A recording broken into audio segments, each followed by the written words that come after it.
Chapter 501. Skip a grade? The little girl blinked her eyes, as if she did not understand what Xianxia meant. Seeing this, Xianxia patiently explained to her.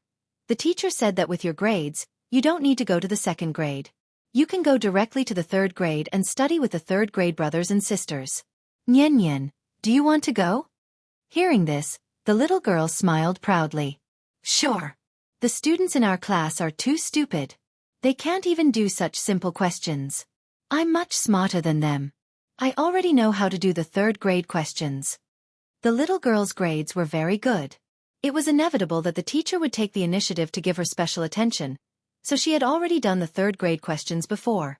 And this was also the reason why the teacher took the initiative to ask Xianxia to let Nian skip a grade. To Xianxia, grades were naturally secondary. A child's physical and mental health was the most important.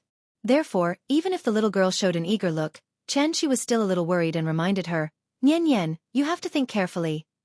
You're now a student of the second grade class. If you skip a grade, you'll be a student of the second grade class. Look, the second grade class is there. As he said this, Xianxia led the little girl to the window, then carried her and indicated to her to look at the classroom opposite. That was the second grade class. She did not know any of the classmates in the class. If she chose to skip a grade, then from today onwards, she would be a student of this class. For a child, it would be easier for them to understand if there was a real example. Therefore, when the little girl saw the unfamiliar faces in the classroom of the third grade class too, she immediately hesitated. She would be studying in that classroom in the future? The little girl stared at the classroom opposite. The expression on her little face was very serious. She did not immediately express her opinion. However, Xianxia saw the hesitation in her, so he immediately turned around and smiled at Teacher Zhang. Was there a need to say this? Nian must be scared. Instead of forcing her into an unfamiliar environment, it was better to let her stay in the second grade class. At least it wouldn't bring too much psychological pressure to her. Xianxia's mind turned, and he suddenly made a decision. Zhang Laosher didn't have any objections to this. After all, she had seen too many situations like this. Basically, every year, a few children would face such a choice. There were pros and cons to skipping grades, so she was only responsible for making suggestions. The final decision was still in the hands of the parents. Thank you for your concern, Teacher Zhang. As you can see, this child doesn't seem to be very willing, so the matter of skipping grades. Xianxia turned around and thanked Teacher Zhang. But at this moment, the little fellow suddenly interrupted him. Dad, what are the benefits of skipping grades? After saying that, the little guy looked up at Xianxia, his eyes filled with curiosity. Benefits? There are many of them. Look, you have to study for a full 6 years in primary school. If you skip grades, you will study 1 year less than others. You will enter secondary school and even university earlier. Taking 10,000 steps back, if your results aren't good in the future, you can even repeat a year more than others. No matter how you look at it, it's still a win. Of course, with your results, repeating a year is definitely impossible. Dad believes in you. Xianxia briefly explained the benefits of skipping grades to the little fellow, and didn't forget to encourage her at the end. Hearing this, the little fellow put on a thoughtful expression. She already understood the benefits of skipping grades. As for the disadvantages of skipping grades, in fact, Xianxia didn't need to point it out. The little fellow could clearly feel it herself. Xianxia never forced the little fellow. So when he saw Nian's hesitation, he immediately made a decision in his heart. However, Xianxia didn't notice. The little fellow had already learned how to read people's expressions. So even if he didn't express any attitude, the little fellow could keenly sense that her father still hoped that she would choose to skip grades. After all, for any parent, if their child could skip grades, it would be a great thing.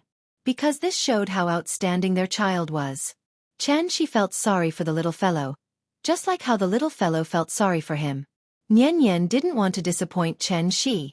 Therefore, after thinking about it seriously, she said to Xianxia with a determined face, Dad, I want to skip grades. This time, it was Xianxia's turn to be surprised. He thought that Nian didn't understand the pros and cons, so he immediately asked, Nian, do you really want to skip grades? Aren't you afraid? After skipping grades, you won't be in this class anymore. The students in class 2 of grade 3 are all 1 year older than you. Who knows, they might even gang up to bully you. As soon as this was said, a trace of embarrassment flashed across Teacher Zhang's face. If she didn't want to skip grades, then so be it. Who would scare a child like this? Furthermore, was their school the kind of third-rate school that would tolerate bullying? Teacher Zhang wanted to say something but stopped. Nian Nian immediately replied, "I'm not afraid. Although I'm younger than them, I'm smarter than them. Why should I be afraid? I'm also the class monitor of our class. I want to be the class monitor of grade 3 class 2 in the future.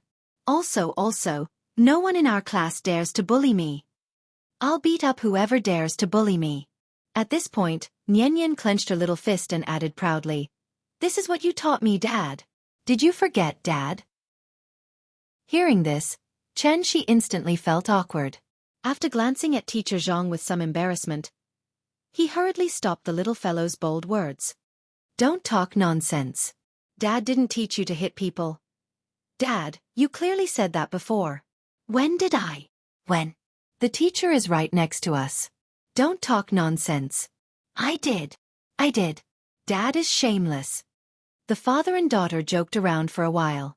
When Teacher Zhang saw this, he didn't take it to heart. Instead, he went back to his seat and smiled as he handed a form to Chen Shi. "Mr. Chen, this is the child's grade skipping application form. Please fill it in accordingly. After filling it out, I'll submit it to the school for review. After the school's review is completed and the information is submitted to the Education Bureau, the child's school roll can be changed in about 7 working days. Of course, this is all part of the process. School starts today. If you don't have any other opinions, Nian Nian can directly report to grade 3 class 2 with me." That's it? Chen Shi took the form from the teacher with some hesitation. After all, he didn't know that the little fellow already had her own ideas. He only thought that the little fellow didn't understand the pros and cons of this and thought that it was a fun thing to do. Regarding this, the little fellow was exceptionally resolute. She wasn't afraid. Furthermore, she would perform better than before. She definitely wouldn't disappoint her father. Thinking about it, if Chen Shi knew the little fellow's true thoughts, he would definitely be moved to tears by this considerate little jacket. "Sorry, I've been sorting out the plot for the past 2 days, so the update is a little slow. Please forgive me." Chapter 502. The little girl's third-grade life began abruptly. According to the school's arrangements, today was the day that the new teaching materials were distributed. Hence, after the little girl returned to second-grade class 2 and picked up her backpack, she left the classroom that was supposed to belong to her under the watchful eyes of her classmates. At that moment, Chen Shi saw a proud expression on the little girl's face. It had to be said that this child really made her father proud. Under the guidance of the teacher, Nian Nian quickly arrived at the entrance of third-grade class 2. The form teacher of third-grade class 2 was also a middle-aged woman with the surname Li. She was slightly chubby and looked exceptionally amiable. It should be known that the form teachers of elementary schools were usually not changed easily. From the day the child entered school, the form teacher would always be by their side for the next 6 years until the child graduated. Hence, the moment teacher Li saw Nian Nian, her face was so happy that flowers were about to bloom. Since this child could skip grades, it meant that she had huge potential. In Wuxia, the child's results were naturally the teacher's achievements. Wasn't this equivalent to her picking up a huge bargain? Teacher Li was so happy that she wanted to help Nian Nian carry her backpack. But she didn't expect that. Her suggestion was politely rejected by the little girl. "Thank you, teacher. I'm a student. I should carry my own backpack." Seeing the little girl's obedient manner, Teacher Li was instantly delighted. "Ayo! This child is so sensible. You're called Chen Yan, right? I like you." It was class time now, so after a simple exchange of words with Teacher Zhang, Teacher Li directly put her hand on the little girl's shoulder and walked her into third-grade class 2. The third-year students were basically all old foxes. After Teacher Li went out and was delayed for a while, the classroom suddenly became a little noisy. "Come, everyone, quiet down. Let me introduce you. This is our new classmate, Chen Yan. Everyone, welcome." After saying that, Teacher Li took the lead in clapping her hands. In an instant, there was a burst of lively applause in the classroom. The little fellow stood nervously beside Teacher Li. Looking at the unfamiliar faces below the stage, she suddenly felt a burst of fear in her heart for no reason, so much so that her little face slightly tensed up. Chen Yan skipped a grade, so he should be 1 year younger than you. But her grades are very good, so she doesn't need to go to the second grade anymore. Now that she's in our class, she'll be the youngest student in our class. As Chen Yan's elder brother and sister, you should, speaking up to this point, Teacher Li deliberately paused for a moment, then raised his hand to signal the students present to answer together. Seeing this, the students in the class were also quick-witted. Even if they hadn't rehearsed it beforehand, they all replied in unison, "Take care of her." Yes. Chen Yan is our younger sister, so we have to take care of her. The little guy was a little confused. The students in the class were too enthusiastic. After hearing such warm applause and cheers, the tension on the little guy's face slowly dissipated, and he gradually revealed a shy smile. Xianxia stood silently in the corridor, smiling as he watched his daughter reintegrate into a new big family. This scene was somewhat familiar. That smart and sensible little baby had finally grown into a shy flower bud. Girls matured earlier, and Nian was on the tall side. Even in the third grade, she was considered average height, so the teacher could only arrange for her to sit in the third row from the back. One had to know that the little brat now was incredible. Not to mention the third grade, even kindergarten had the phenomenon of puppy love. Regarding this, many parents' reactions were, "The child is still young and doesn't know anything. It's just two people together for fun." On this point, their understanding was too one-sided. Actually, children also knew what it meant to be in a relationship. It was just that their thinking was still very simple, and they couldn't understand the meaning of the word sex. What was wrong with children? Couldn't children like other people? Thinking about the opposite sex day and night, yearning for the opposite sex day and night, this wasn't something only adults could do. Children could also like people. It was just that some children were too shy. Even if they liked someone very much, they would never show the slightest bit of it. They would even show an inexplicable hostility to the person they liked. In the words of an adult, it should be, 300 taels of silver here. In Chen Xi's eyes, Nian was simply a little kid who hadn't been weaned yet. But in the eyes of her peers, Nian, on the other hand, was a true goddess. There were many precocious children in this class, at least half of them. Therefore, when Nian finished her self-introduction and walked from the podium to her seat, almost everyone was staring at her. Some of the bolder ones stared straight at her, not even blinking their eyes. Some of the more timid ones deliberately turned their heads to the side and secretly looked out of the corner of their eyes. Almost every child had their own thoughts about this student who had suddenly skipped a grade. However, most of the boys' hearts were filled with admiration, while most of the girls' hearts were filled with jealousy. Xianxia naturally saw the subtle changes on everyone's faces. However, he was like many parents and didn't take these things to heart. They were just children. They were the flowers of the motherland. They were the pillars of the motherland's future. How could they have so many dirty thoughts? Seeing the little guy sitting down, Xianxi's mood immediately relaxed.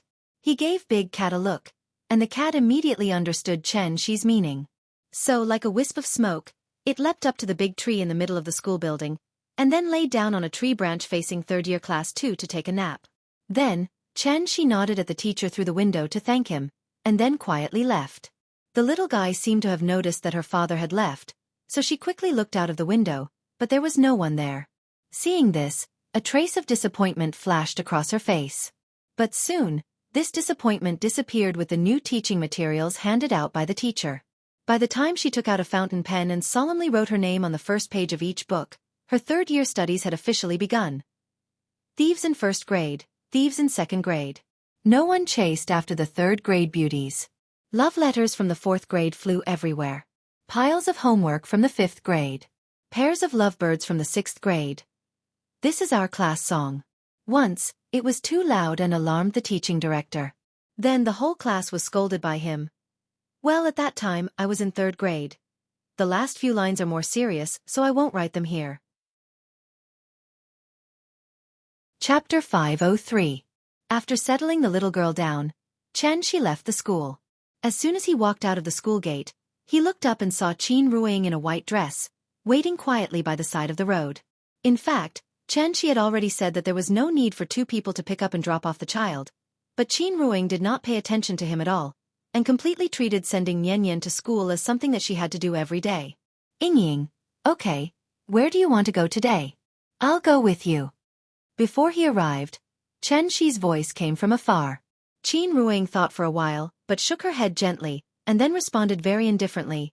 I won't go shopping today, let's go home first. I have a few questions about cultivation that I want to ask you. Ask. Hearing this, Chen Shi was suddenly happy, so he quickly went over and said politely, What's the relationship between the two of us? Do you still need to use the word ask? Qin Ruing rolled her eyes at him, and did not say anything. Seeing this, Chen Shi did not feel offended at all. Instead, he happily reached out his hand to hail a taxi. After this period of time together, Qin Ruing's attitude towards him had improved a lot. On one hand, it was because of the family's enthusiasm towards her. On the other hand, it was entirely because she gradually found many traces of her existence in her daily life.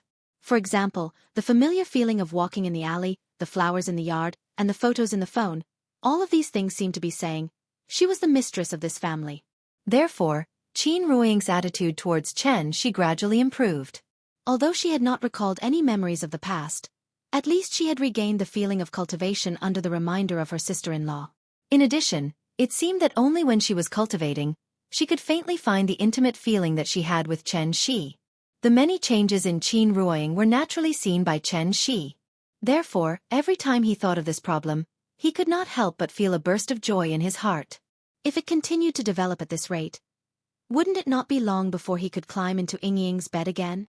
They didn't wander around today, so when the couple returned to the side courtyard, it was only 9 in the morning. As soon as Chen Shi pushed open the door, the sound of punches and kicks could be heard from the courtyard. It was his sister-in-law and her 2 punching bags. After this period of actual combat, Chenghua and Yiji's martial arts had greatly improved. When the 2 of them joined forces, they could even easily survive 200 to 300 rounds against Qin Xueqing. Chen Shi didn't want to disturb them. After nodding slightly to his sister-in-law, he followed Qin Ruing to the west wing. However, although Chen Shi didn't intend to interrupt them, Chenghua directly jumped out of the battle circle the moment he appeared, then quickly came in front of him and said hurriedly, Mr. Chen, thank you for taking care of me during this period of time. I thank you in advance. Hearing this, Chen Shi had to temporarily stop his footsteps. He glanced at Qin Ruing's back, then glanced at Chenghua's anxious face. In the end, he could only let out a long sigh, then asked impatiently, What's the matter? It was no wonder that Chen Shi's attitude was so bad. After all, he could only step into the west wing every day at this time. Being delayed by Chenghua like this directly affected the time he had to chat with Yingying and cultivate their relationship. Chenghua was shocked by Chen Shi's bad attitude. But after being stunned for a moment, he seemed to have mustered up some courage. He quickly lowered his head and cupped his fist to Chen Shi and said loudly, I have been away from home for a long time. Next month is my mother's birthday. On such an important day, I hope you will allow me to go home and visit my mother. I understand. I am a sinner. Whether I live or die depends on your whims. My request may seem rude, but please allow me to return home for 3 days to fulfill my filial piety, sir. If you are worried, I can make a vow here that I will come back as soon as possible. If I disobey, Shenyuan Chenghua is willing to be struck by lightning and not enter the cycle of reincarnation after death. Perhaps he was afraid that Chen Shi wouldn't agree, so Chenghua spilled the beans like a bamboo tube, spilling everything he wanted to say.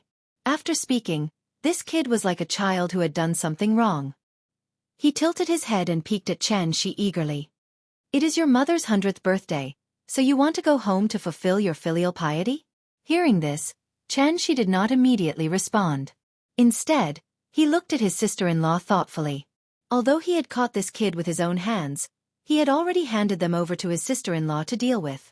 Looking at this posture, this kid seemed to have calculated that he was easier to talk to than Qin Xueqing. So he did not even ask for Qin Xueqing's opinion and directly came to ask for his approval. Chen Shi did not speak, but Chenghua was a little anxious. So, he immediately knelt on the ground, bowed and shouted, I hope you will allow me to go home on account of my filial piety. If not, I would rather commit suicide on the spot than live an ignoble life in this world. Chenghua's words were powerful and resonating. After hearing this, Chen Shi laughed. Oh, are you threatening me?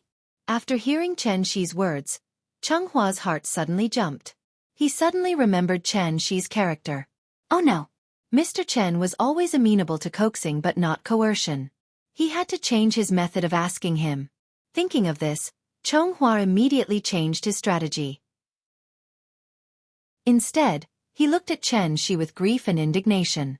At the same time, he looked at Xianxia with a pitiful expression. Seeing that this kid had stopped talking and was looking at him so pitifully, Xianxia was too lazy to tease him anymore. So he directly asked Xianxia, "Since the two of them are under your care, how do you think we should deal with this matter?" Hearing this, before Xianxia could speak, a trace of despair flashed across Chenghua's face. They had known each other for so long. Xianxia would invite the two of them to sit down and eat together when he had nothing to do. But what about Xianxia? Every day, she would beat them up violently. She had never been kind to them. Therefore, the moment he heard Xianxia ask for Xianxia's opinion, Chenghua's heart had already lost all hope.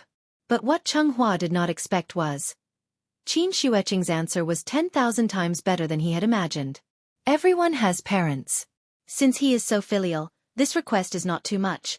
But the two of you remember, this trip can't be delayed for too long. I heard that it takes 4 days to go back and forth from Earth to the Supreme Palace enclosure. In that case, I'll give the two of you 7 days off. If I don't see the two of you back after 7 days, I think the two of you should know very well what the consequences will be. After speaking, Xianxia walked to the east wing without looking back. Only the two of them were left standing there in a daze. She agreed just like that. Chonghua was in a daze. Yi blinked and could not help but wonder if he had heard wrongly. It was not his mother's birthday. He did not expect that he could actually go home with Chonghua to visit his family. Xianxia actually agreed. Seeing the two of them looking as if they had seen a ghost, Xianxia could not help but smile. Then, he turned around and walked into the west wing. If Chonghua and Yi were to be seen as students, then Xianxia was obviously their class teacher whom they feared like a tiger. Mischievous bad children were never liked by teachers. The two of them knew their place. Therefore, if they were to ask their class teacher to sign a leave of absence, they would rather forge a leave of absence than step into their class teacher's office. This was the general prejudice that bad children had against their class teacher. In fact, why would a class teacher discriminate against every child in her class? Therefore, even though her sister-in-law beat the two of them up every day, actually she was very warm in her heart. Chapter 504. After getting Xianxia and Xianxia's approval, Chonghua and Yi could finally leave this planet that made them feel sad at this moment. Although Xianxia did not leave any restrictions on them, the two of them were tactful, so they did not even think of using this opportunity to escape from Xianxia's evil clutches. The two of them seemed to have already accepted their fate. Even Chonghua, who had always had a fiery temper, did not have any intention of encouraging Yi to escape after regaining control of the cloud-piercing shuttle at this moment. Instead, he looked back at the azure planet with some reluctance. As expected of a great figure in the supreme realm. Such breadth of mind and boldness, you are really a role model for our generation. Yi did not notice the strange look on Chenghua's face. Perhaps to relieve the depressing atmosphere on the ship, Yi stood at the stern of the ship and sighed with emotion. Then, as if he suddenly thought of something, he could not help but tease with a smile. "Chonghua, let's hide in the heavenly market enclosure, shall we?" Chonghua did not reply. Seeing this, Yi was like a demon tempting people to fall into depravity. He moved closer to Chonghua and continued to bewitch him. "How about the purple myrtle enclosure? The 3 enclosures are like 3 wooden rafts floating in the vast void. Although their whereabouts are uncertain and difficult to find, they converge once every 100 years. I heard my father mention it before we set off. The next time the 3 enclosures converge should be within the next 10 years. You see, when the time comes, we only need to hide in the heavenly market enclosure or the purple myrtle enclosure. So what if Mr. Chen is a supreme realm cultivator? Could it be that he can turn the 3 enclosures upside down and be determined to find us?" Yi kept bewitching Chonghua. If it was the old Chonghua, he might have been persuaded by him and jumped up to hide in the heavenly market enclosure. But unfortunately, after experiencing Xianxia's constant hardships, Chonghua's temperament had been restrained a lot. Therefore, after hearing Yi's incessant chatter, Chonghua immediately slapped him in annoyance, and then scolded him with a smile on his face. "Do you really take me for a fool? If you want to go, then go. What's the use of telling me this? I'm the one who swore to Mr. Chen, not you. What are you afraid of?" After hearing Chonghua say this, Yiji immediately felt relieved. The reason why he tried to bewitch Xianxia was because he was afraid that Xianxia would act without thinking like before.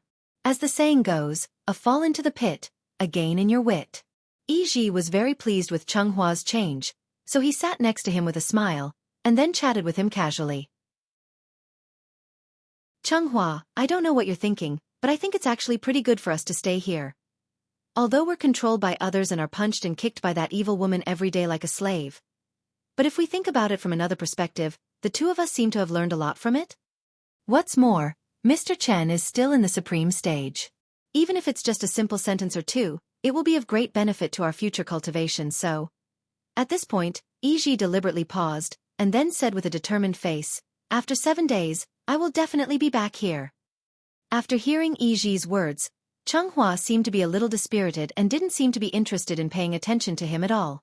Yiji felt that Xianghua's behavior was a little strange today, so he couldn't help but push him, and then asked with a puzzled face, What's wrong with you? Aren't you happy to be home? Hearing this, Xianxia shook his head, and then muttered in a very strange tone, Don't mess around, I'm thinking about a very serious problem. What problem? I'm thinking about whether Nian Nian will like the taste of the dragon saliva fruit. You see, it's rare for the two of us to go home. We should take this opportunity to bring some gifts back for Nian Nian, right? But I thought about it, and I didn't think of what to bring her. Think about it yourself, what does Nian Nian usually treat us to? Chocolate, biscuits, jelly, French fries, yogurt, these are all delicacies in the world. As a return gift, we can't take out something too shabby, right? After hearing Xianxia say this, Yiji couldn't help but be stunned. All right. I actually forgot such an important thing. Come, let's quickly think about what gifts we should bring for Nian Nian. Time flew like an arrow, and the sun and moon flew like a shuttle. In the blink of an eye. A month's time passed. During this time, the adults were busy cultivating in seclusion all day long, and because the little girl skipped a grade, she needed to spend more time reviewing her homework every day. Everyone was busy with their own things, and the courtyard was much quieter because of this. As time passed, although Qin Xueqing didn't have any clear expression, the expression on her face was so gloomy that it seemed like water was about to drip out. They clearly agreed on 7 days, and a month had already passed, but Xianxia and Yiji still hadn't returned to Earth. Were these two brats playing with her like a monkey? As soon as she thought of this problem, Qin Xueqing's towering chest couldn't help but begin to rise and fall rapidly. After enduring for a full month, she couldn't bear it anymore. Therefore, Qin Xueqing found Chen Shi and wanted to borrow a Xianxia from him. Do you still have a Xianxia? Lend it to me. Hearing this, Chen Shi raised his eyebrows and asked, What do you want to do? Find someone. I want to see. Can they hide to the ends of the earth? Seeing Qin Xueqing gnashing her teeth in anger, Chen Shi suddenly laughed. I think they might be delayed by something. Don't worry, it's only been a month. Wait a little longer, there's no rush. How about this if they don't come back by next month? I'll find time to go to Supreme Palace enclosure again, and I'll definitely catch the two of them for you, okay? After hearing Chen Shi's promise, Qin Xueqing finally withdrew the idea of going to Supreme Palace enclosure. Then, like an inflated blowfish, she angrily returned to the East Wing room. It couldn't be helped. His sister-in-law's temper was just that bad. If Chen Shi really gave her a Xianxia, she would probably immediately go to Supreme Palace enclosure to find Xianxia and Yiji to reason with them. His sister-in-law was furious, but Chen Shi didn't seem to care too much. This was because he believed that Xianxia and Yiji would never dare to trick him. After all, the name Mr. Chen. Now, even if it was at Supreme Palace enclosure, it could be considered a golden signboard. Wonderful book house. Com. Chapter 505. Chen Shi was certain that Xianxia and Yiji would come back, so he didn't take this matter to heart for the time being. Next, let's talk about the little girl first. After a month of adaptation, the little girl had successfully integrated into the new class. Although she was a year younger than her classmates, they didn't dare to look down on her. On one hand, it was because Nian Nian's usual performance was very good, so the teachers liked her very much. On the other hand, it was entirely because of her results in this monthly exam. In Wuxia's education system, academic results were the only standard to measure a child's quality. Although the little girl skipped a grade, Her results in this monthly exam still easily took first place in her grade. Therefore, when the teacher announced the results, the whole class was shocked. Wasn't this the other family's child that parents often talked about? The teacher also said before that after the monthly exam, the class monitor would be selected based on everyone's performance. And in this so-called comprehensive performance, wasn't the exam results the most important indicator? The teachers didn't like children who were unreasonable. Those children who were obedient and sensible, but their grades weren't good enough to convince the masses. Nianyan's performance and results were very good, plus she was the class monitor in the first grade class. So what reason did the teacher have to not let her be the class monitor? Outstanding children would always be singled out as an example. Therefore, this little girl who had just skipped a grade and entered the third grade, after a monthly exam, her name had already spread throughout the entire grade. On this day, as usual, after the little girl waved goodbye to Xianxia, she quickly walked to the classroom and prepared to organize everyone to start the morning reading as the class monitor. This was the first task she received after becoming the class monitor, so she was especially attentive to it. As soon as she sat down, she couldn't wait to take out the language textbook from her bag and neatly placed it on the table. It wasn't time for class yet, so only half of the students were there, but the classroom was especially lively. Nianyan looked back and saw that the most mischievous children in the class were chasing each other with brooms. Therefore, she immediately shouted to stop them. "Quiet! Class is about to begin." It was the class monitor's responsibility to maintain discipline. Now that she had become the class monitor, she naturally had to take on this responsibility. Following her outburst, the classroom suddenly became much quieter. Seeing this, the children who were chasing each other stopped and quickly returned to their seats. They were not afraid of Nianyan, but they were afraid that Nianyan would tell on them to the teacher. Nowadays, a class leader who doesn't snitch. Is that still the class leader? If Nianyan's prestige in Year 1 Class 2 was earned through her fists, then her prestige in Year 3 Class 2 was earned through her own outstanding performance. It was the third year. No matter how late a child matured, he should be more sensible by now. Teacher Zhang stepped into the classroom just as the bell rang. Looking at the silent classroom, Teacher Zhang couldn't help but nod his head in satisfaction. Then, he gestured for Nianyan to come to the podium and lead everyone to start the morning reading. The text for today's morning reading was Zhaozhou Bridge. It was a simplified version with pinyin annotations. The whole text was less than 500 words. After Nianyan led the students to read the text twice, the teacher nodded his head in satisfaction and officially began the day's lesson. There were a total of 46 students in their class. It wasn't a large number, so the desks and chairs were all a single set and not a two-person set. After Nianyan returned to her seat, she took out the textbooks and put them in her drawer as usual. At this moment, she suddenly realized. He didn't know when this strange thing appeared in his drawer. Nianyan took out the thing and saw that it was a letter folded into the shape of a heart. The style of the letter was very exquisite, and it even had a faint fragrance. It was obvious that this was the most popular letter paper in the school's canteen. There was a name written on the heart-shaped letter. It was Chen Yan. Nianyan frowned and opened it. The first thing she saw was a few lines of crooked, worm-like love messages. To Chen Yan. I like you. My love for you is very deep as a bottomless pit. I don't look good, but I'm a good person. I'll give you a gift right away. Can you tell me your QQ? And where is your home? My body won't go with you, but my heart will go anywhere with you. Moi, heart, heart, heart, heart. Of course, this was the translated version. There were many wrong words in the original text. The child who wrote this didn't seem to know how to write love. After writing it wrong several times, he directly drew a lot of hearts on it. This was a love letter? Nianyan expressionlessly read the contents of the letter. Then, as if nothing had happened, she directly tore the letter that carried the strong love of others into pieces. No one, including the teacher, noticed anything strange about her. She was silent like this, as if she suddenly had something on her mind. In fact, Nianyan already knew what a love letter was and what it meant. But she never thought that one day, she would also be the one to receive a love letter. Then there was a problem. When faced with such a situation, what should she do? Should she tell the teacher, or should she tell her father? It was probably because the writer had forgotten to sign the letter, so she didn't even know who wrote this strange love letter. What should she do? What should she do? The little girl had something on her mind, so she was obviously a little muddle-headed for the rest of the day. Finally, the crisp and melodious school bell rang. After the teacher assigned the homework for the day, the little girl uncharacteristically rushed out of the classroom with her bag. She ran as fast as she could. Soon, she ran to the school gate. Then, through the school gate, she saw her father standing in the crowd and waving at her. Unlike the teacher, Xianxia almost instantly noticed the strangeness on the little girl's face. So, he immediately walked out of the crowd and squatted on the ground, smiling and motioning her to come out. Dad!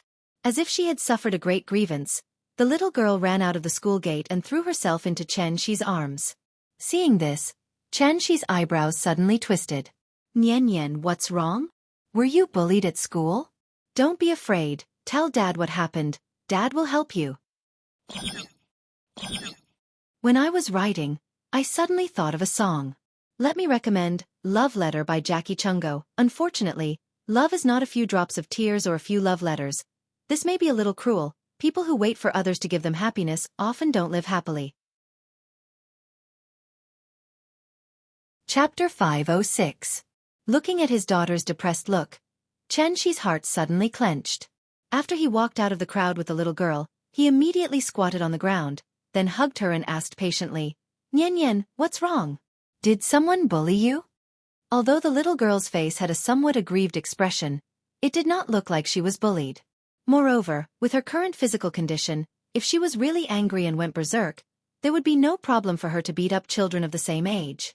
Therefore, the first thought that came to Xianxia's mind was actually, Nian was ostracized by her classmates? After all, she was a child who skipped a grade.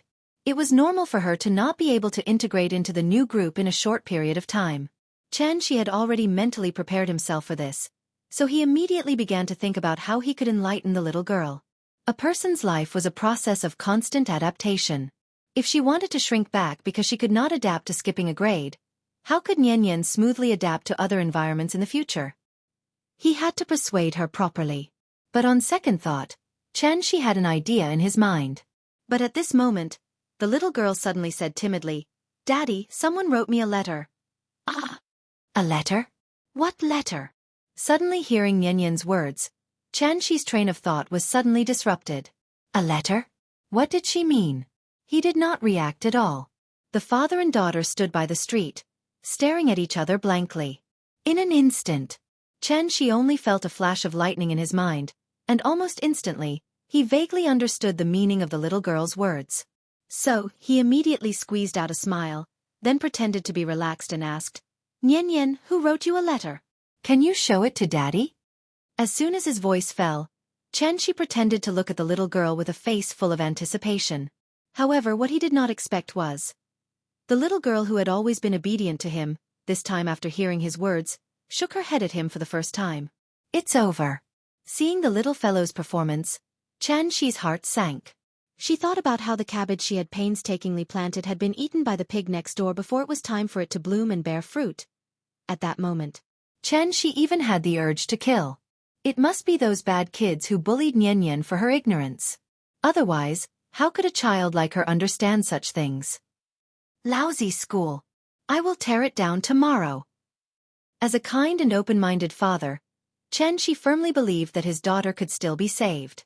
Therefore, he immediately tossed those inexplicable guesses to the back of his mind and exhaled deeply.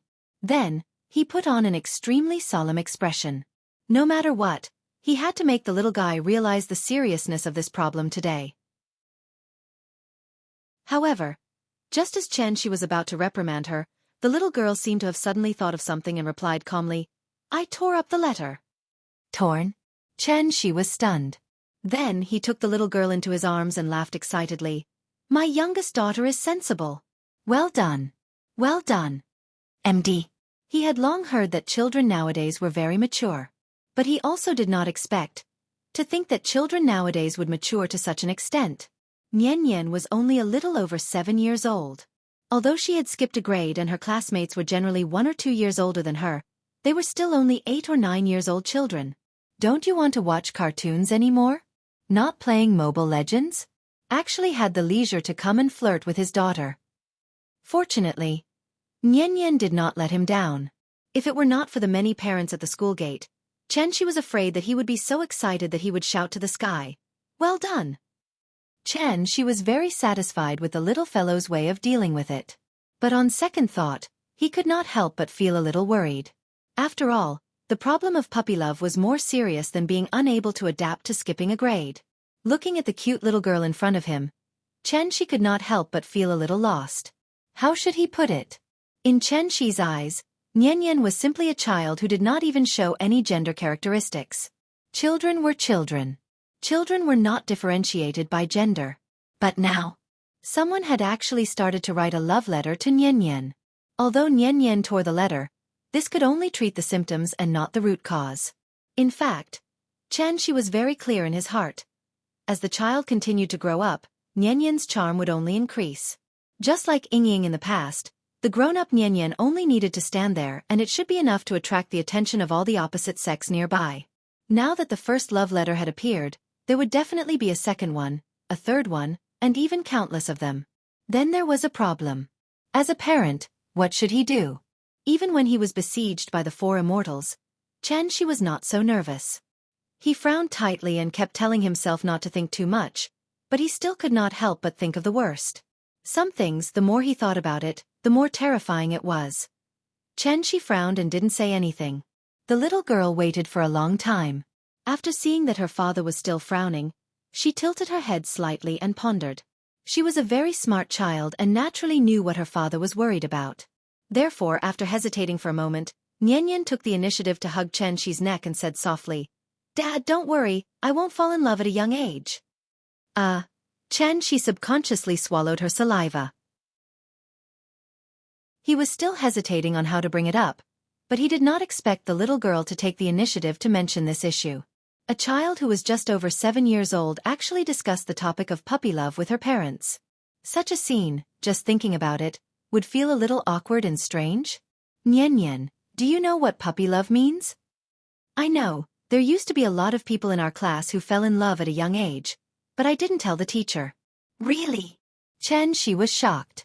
Obviously, the class that the little girl mentioned was the first year, second class. A first-year child learned how to fall in love. What was going on with this world? It had to be said that Xianxi's worldview was greatly impacted. But on second thought, he was a little relieved. The situation should not be as serious as he thought.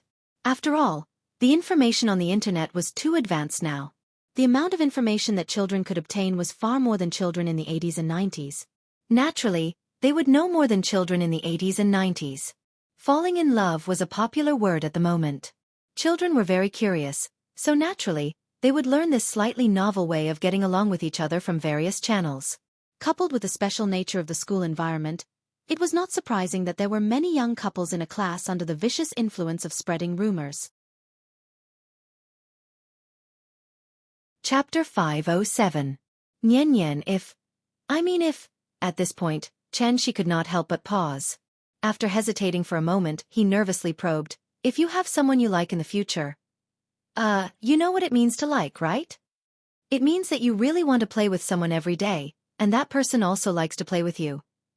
Will you fall in love early like other students?" For parents, this question was indeed a bit awkward. Children were not sensible. Their understanding of early love was naturally very different from the understanding of early love of adults. In fact, for children under the 4th grade to fall in love early, at most, it was a hazy good feeling. And this kind of good feeling was very easy to change. The child today liked A, tomorrow it might be B, and the day after tomorrow it might suddenly like C, who got first place in class. If A, B, and C were seen as toys, it was naturally easy to understand this problem. Children were both curious and liked to explore at the same time. Therefore, when encountering this kind of thing, it was best for parents not to be too agitated to the extent of going overboard. Correct guidance was the best way to solve the problem. As the saying goes, it is better to let go than to block. Xianxia tried to use a hypothetical method to let the little girl understand the disadvantages of early love. But what he did not expect was, as soon as he said his hypothesis, the little girl directly shook her head and then replied with a firm expression, "No, I won't like anyone, and I won't fall in love with anyone." Hearing this, Xianxia could not help but ask, "Are you so sure?" "Why?" "Because they are too stupid. I don't like to play with them." Looking at the little girl's expression of disdain, Xianxia suddenly understood. So, she thought that her classmates were too stupid, so no one could enter her eyes at all?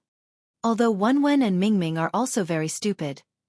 But they have always been my best friends, so I don't dislike them. Also, I know what it means to like.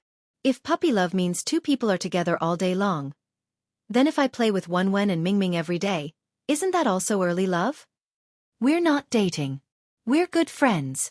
So Dad, your example is wrong. After hearing his daughter's reasonable rebuttal, Xianxia couldn't help but be speechless. But on second thought, it was as if he had heard something happy. After laughing and shaking his head, he stretched out his neck and kissed the little fellow's face heavily. Mwah! The little fellow was preoccupied with expressing her views on puppy love.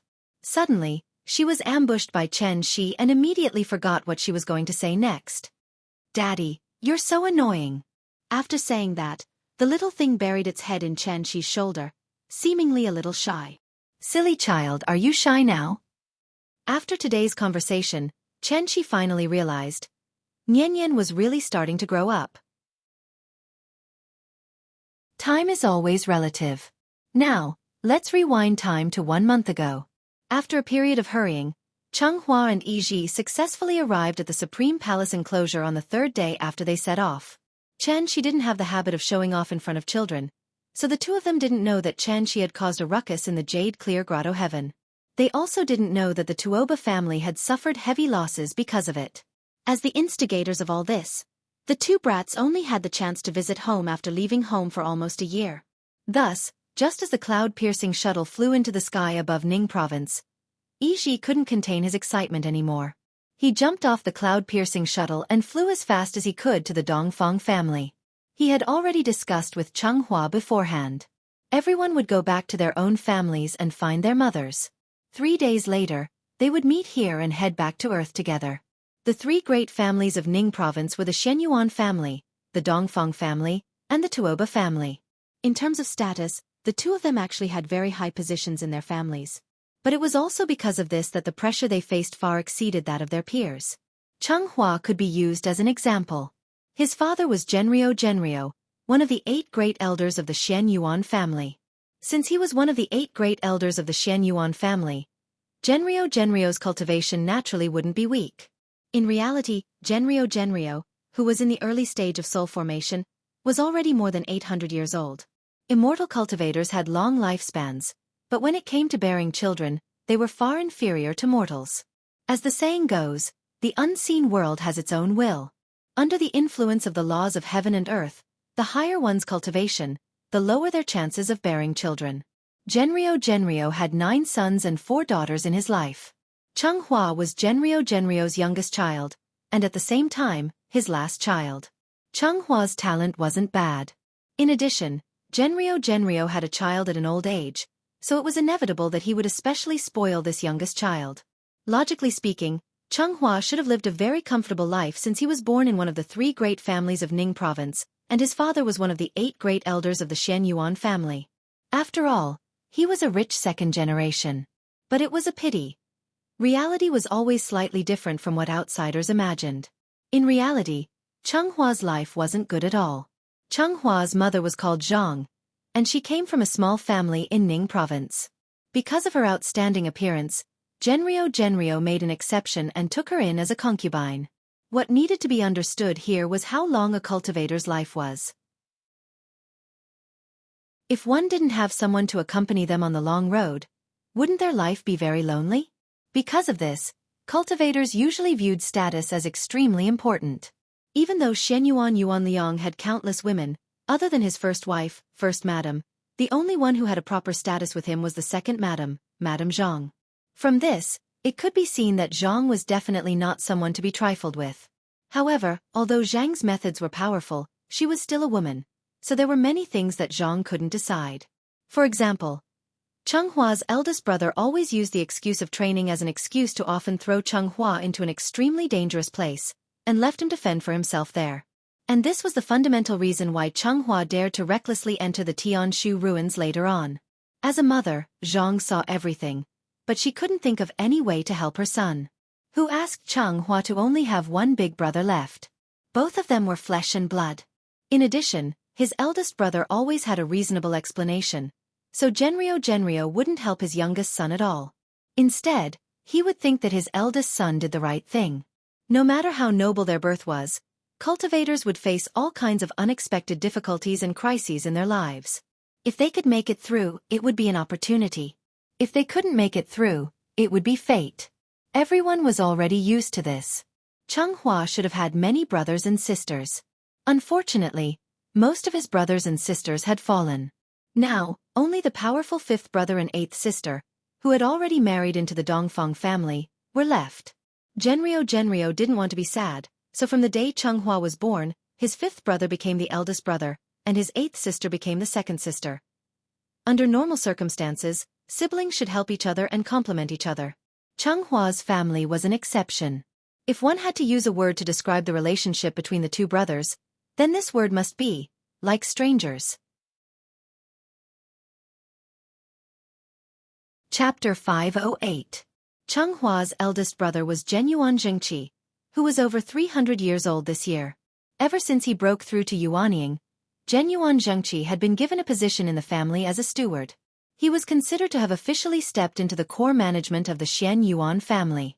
It was important to note that any child with the blood of one of the three major families in their veins, regardless of whether they were from the main family or the side family, had to work hard to gain the family's approval. For anyone in the family, status had to be fought for. Since Xianxia was able to step into Yuanying at the age of 300, at this rate, as long as nothing too big happened in the future, he would definitely have the opportunity to successfully inherit Genrio's legacy and become one of the 8 elders. What were the 8 elders? They were second only to one person and above everyone else. Seeing that his eldest son was so promising, Genrio naturally hoped that his youngest son could be as outstanding as his eldest son.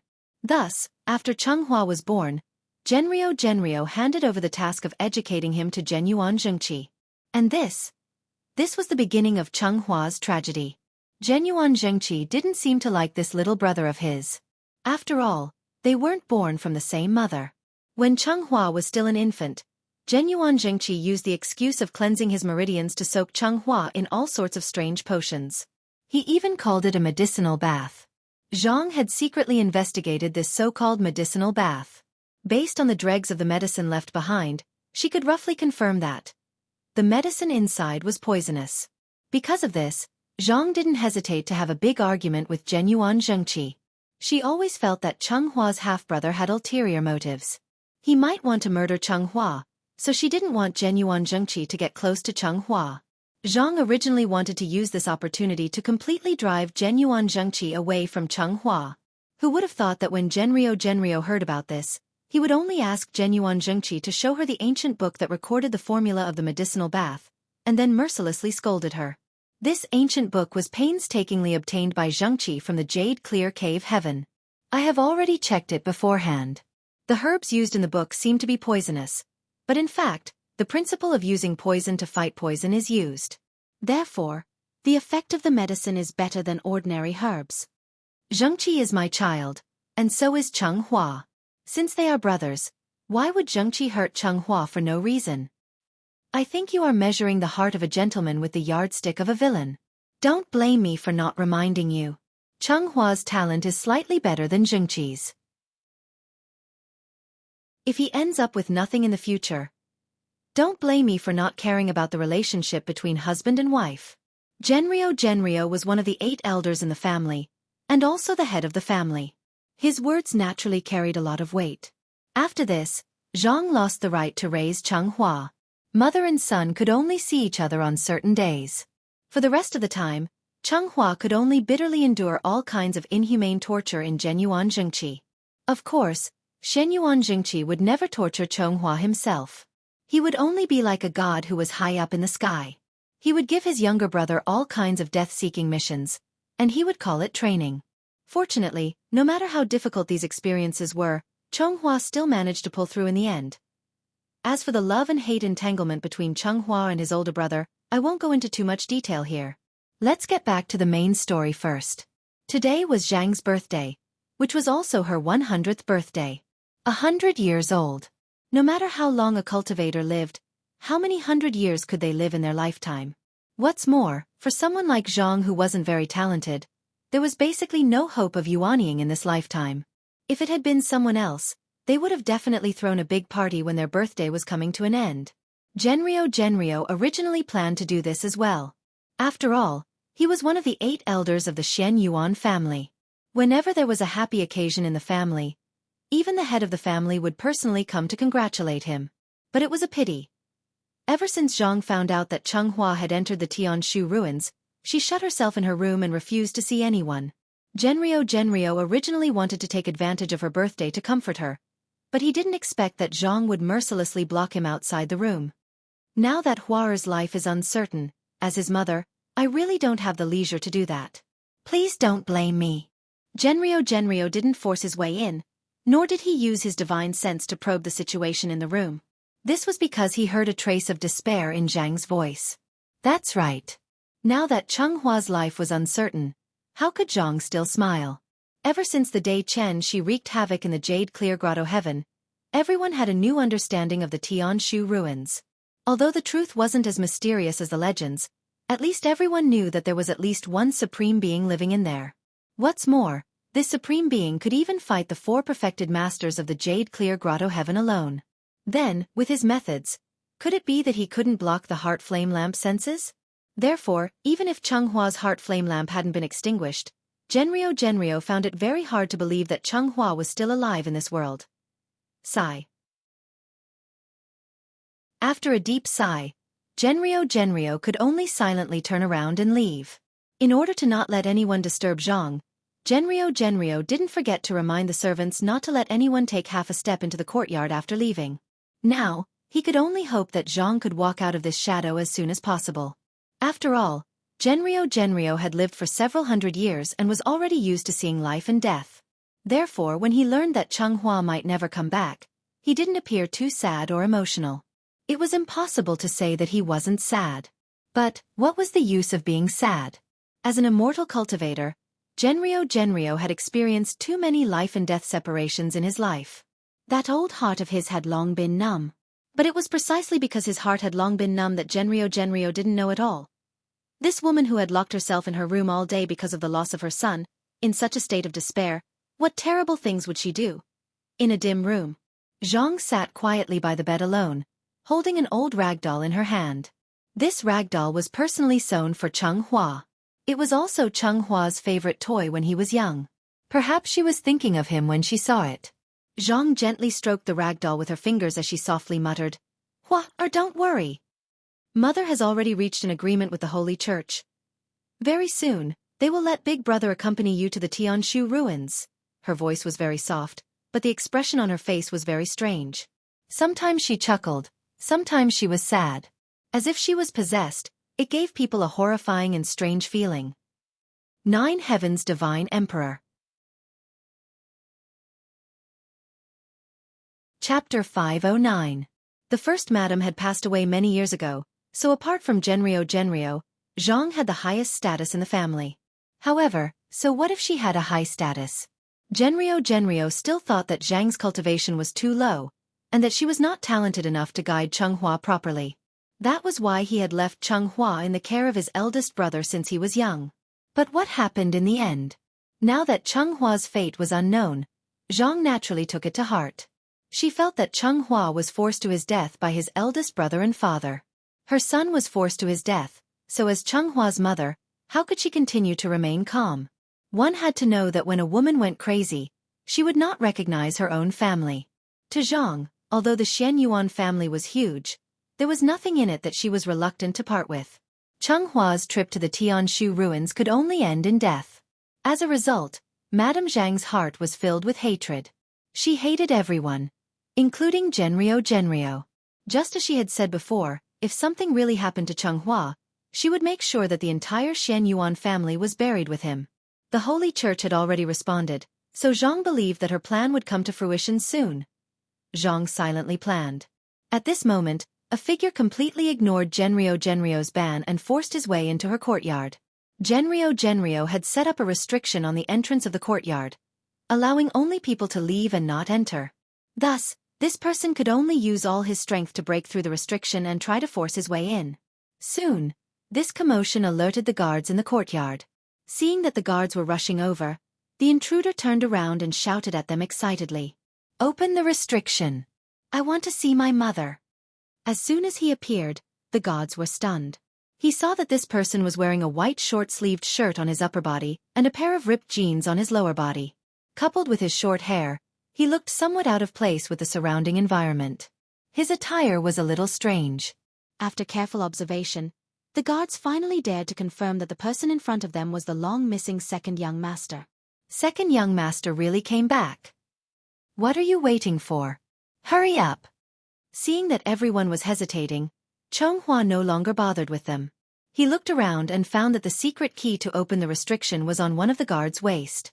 He walked over to the person and snatched the key. The guard instinctively wanted to stop him, but he was instantly intimidated by his fierce glare. How could this person not be the second young master? Seeing Chonghua swagger into the courtyard, the guard in charge of keeping the secret key seemed to have suddenly thought of something. He couldn't help but shiver, and then with a face full of excitement he shouted, "Quick, report to the master! Second young master is back!" Chenghua's return was like a stone heavily smashed into the water. As the restriction was opened, Zhang finally heard the commotion outside. She frowned and opened the door. Just as she was about to scold him, she unexpectedly saw the figure that made her worried the moment she raised her head. "Mother! I'm back!" When Chonghua saw that Zhang had come out, he immediately knelt on the ground and bowed. At that moment, Zhang felt as if she was struck by lightning. She had an expression of disbelief on her face as she stood there in a daze for a full 3 seconds. Then she subconsciously cried out in shock. "Hua-er! Mother, it's me. I'm back. Hua-er, it's really you? Come here quickly. Let Mother take a good look at you." The scene of mother and son reuniting after such a long time was really touching. Zhang quickly walked forward and helped Chonghua up. Then, the mother and son hugged each other tightly. They were so emotional that they couldn't speak. After a long while, Zhang finally suppressed the excitement in her heart. Then, with a concerned expression, she asked, "Fortunately, the immortal emperor protected me. I didn't have to send off my son just now." After experiencing so many things on Earth, Chonghua had matured a lot. He had learned many things from Chen Shi, including kinship. How could Zhang not treat him as well as how Chen Shi treated Nian? How great and selfless was this kind of love? Every time he thought of this, Chonghua couldn't wait to rush back to the Supreme Palace enclosure. He only hoped that he could use his filial piety to comfort his mother's silent concern for him all these years. As the saying goes, a tree wants to be still, but the wind won't stop. A child wants to be raised, but his parents won't wait. Now, he was finally back. "I'm unfilial and made Mother worry." It's fine. It's good that you're back." Zhang looked at Chonghua up and down. After making sure that he was not hurt, she asked happily, "Hua-er, didn't you go to the Tianshu ruins?" This. Chonghua naturally understood what Zhang was worried about. So he immediately smiled and replied, "Mother, I came back especially to celebrate your birthday." Zhang seemed to want to say something else.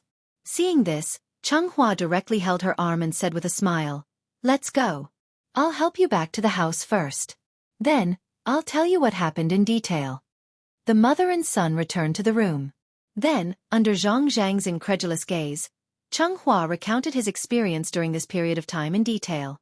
"You mean, after you met Mr. Chen, not only did he not kill you, and he even took the initiative to accept you as his disciple." After listening to Chonghua's story, the expression on Zhang's face was very interesting. Mr. Chen's prestige was now a gold-plated signboard in the Supreme Palace enclosure. Everyone said that the Tianshu ruins were a forbidden area and that trespassers would die. Who would have thought that Chonghua not only did not lose his life after trespassing into the Tianshu ruins, but also profited from the disaster and formed a good relationship with Mr. Chen? Mother, you might not understand. Mr. Chen did not accept me as his disciple. He only let me live in his house. When he was free, he would give me a few pointers. In order not to worry his mother, Chonghua concealed most of the facts. He did not mention Qin Shueqing at all, so Zhang mistakenly thought that he had been accepted as a disciple by Chen Shi. Even if it was only a few pointers, it was still pointers from Ji Zun. Mr. Chen is a peerless master who can defeat the 4 perfected masters alone. What are you? You've bumped into a great opportunity. Zhang was very excited. Who knew what kind of great luck Changhua had had to be lucky enough to become Ji Zun's disciple? Looking at her son who was becoming more mature and steady, Zhang could not help but smile from the bottom of her heart. But immediately after, she seemed to have suddenly thought of something terrible, and a trace of worry flashed across her eyes. Chenghua's return was indeed a great thing. But what should she do with the Holy Church? Unilaterally break the contract? Would she dare? Thinking of this, Zhang's heart could not help but sink, and she instantly became a little worried. Changhua was immersed in the joy of reuniting with his mother, so he did not notice the strange look on Zhang's face. He thought that Zhang was blaming him for trespassing on the Tianshu ruins, so he was thinking of something to say to make his mother happy. But at this moment, there was a sudden commotion outside the courtyard. A large group of people was seen hurrying towards Zhang's room. The leader was Genrio. Other than Chenghua's elder brother, Genyuan Zhengqi, who was with him, there was also the current head of the Shenyuan family, Shenyuan Wuwang. Chapter 5:10. Outside the courtyard. The head of the family and the 8 elders arrived together. From this, it could be seen how shocking the news of Changhua coming back alive from the Tianshu ruins was. Where is he? Shenyuan Wuwang looked to be about 60 years old. He was wearing an exquisite dark green robe with a simple jade pendant hanging from his waist. It was obvious that he was the one with the highest status in the group. This was Genrio's courtyard. Although Shenyuan Wuwang was the head of the family, the servants did not recognize him. After all, there was no television in the Supreme Palace enclosure. The guard didn't know Shenyuan Wuwang, but he vaguely recognized a few of the 8 elders. Therefore, when he heard Shenyuan Wuwang's seemingly random question, the guard was stunned. He didn't know how to answer at all. Seeing this, Genrio immediately walked out from the back of the group and quickly scolded in a low voice.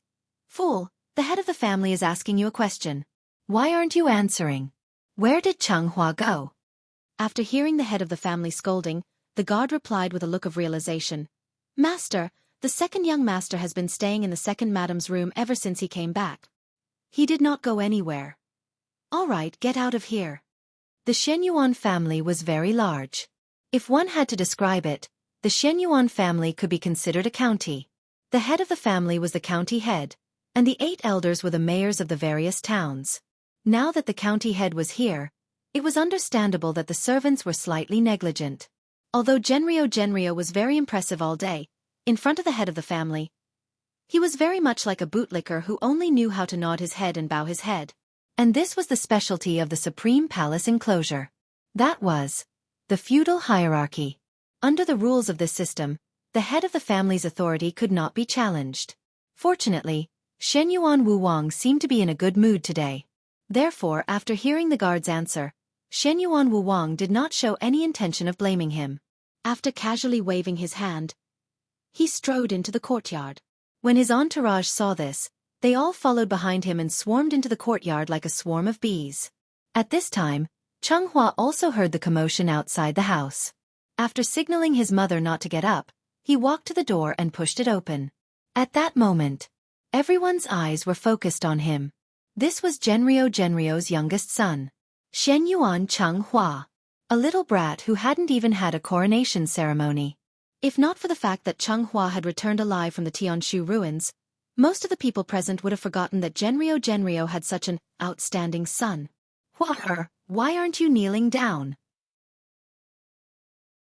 According to the customs of the Supreme Palace enclosure, a crowning ceremony would be held at the age of 20, which was the so-called coming-of-age ceremony.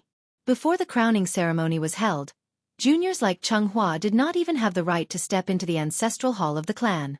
In the past, during the clan meeting, Changhua often ran outside with his peers to peek at the meeting. Therefore, he knew the head of the family and the other elders. Therefore, after hearing Genrio's reminder, Changhua immediately stopped on the steps and then bowed to the people in the courtyard. He clasped his fist and bowed. Xianxia is here to greet the head of the family, father and elders. There was nothing wrong with Xianghua's words. However, his behavior was obviously very problematic. In front of the head of the family, as a junior, how could Xianghua not kneel? This was a great crime of disrespect. Genrio saw all of this, but as a father, he could only be anxious at the side and did not dare to say anything to remind him. Could it be that he had to remind the head of the family to punish Xianghua for his great disrespect? Genrio was very anxious in his heart. That was because he did not know that Xianghua had changed. Xianghua had been by Chen Shi's side for too long and had also lived for a long time in modern society. Therefore, unknowingly, Xianghua's understanding of this world had undergone a great change. The two of them are also human, everyone is equal. It's just a meal, what's the big deal? Come, sit down and eat together, try my cooking. Qin Shueqing did not allow the two of them to take half a step into the inner courtyard, but Chen Shi opened his mouth and let the two of them directly sit at the dining table. This was just a small matter, but this small matter left an extremely deep impression on Xianghua. From the daily diet to the leisure time, Chen Shi's every move affected him and Yi Ji almost all the time. The reason why they did not notice anything unusual in the past was that the two of them had not returned to the Supreme Palace enclosure yet. It was also because of this that when Xianghua returned this time, he realized that he seemed to be somewhat out of tune with the things around him. It was not that he did not know etiquette. It was purely that he did not want to kneel. Why are you kneeling? Stand up. Haven't you heard that men have gold under their knees? Stand up straight for me. At this moment, Xianghua's mind was filled with a myriad of thoughts. So much so that he even started to miss Earth. Shenyuan Wuwang did not know what Xianghua was thinking. Moreover, he did not know what Xianghua was thinking at all. Yuan Liang, lead the way. Let's talk somewhere else. Shenyuan Wuwang came here today with a purpose, so he did not want to waste too much time on these trivial matters.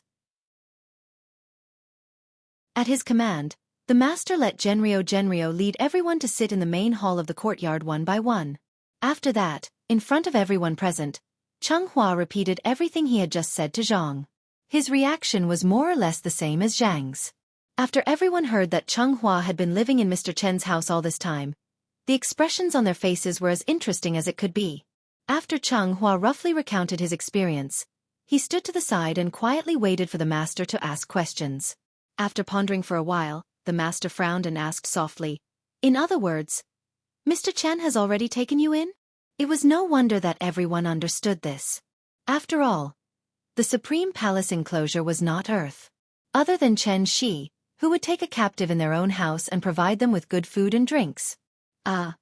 Master, Mr. Chen did not take me in as a disciple. He just let me live in his house and gave me a few pointers when he was free. Xianghua tried his best to explain. Hearing this, Shenyuan Wuwang replied with a look of sudden realization. I think it's because your cultivation levels are too low.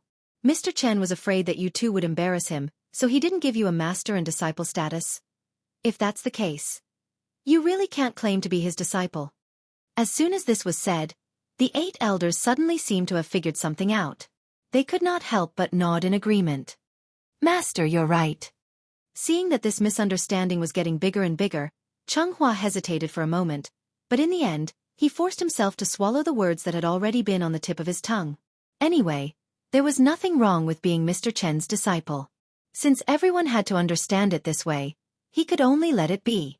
At worst, he would go back and explain it to Mr. Chen properly. Anyway, he did not use Mr. Chen's name to swindle people everywhere. Xianghua believed that he had a clear conscience, so he did not dwell on this issue any longer.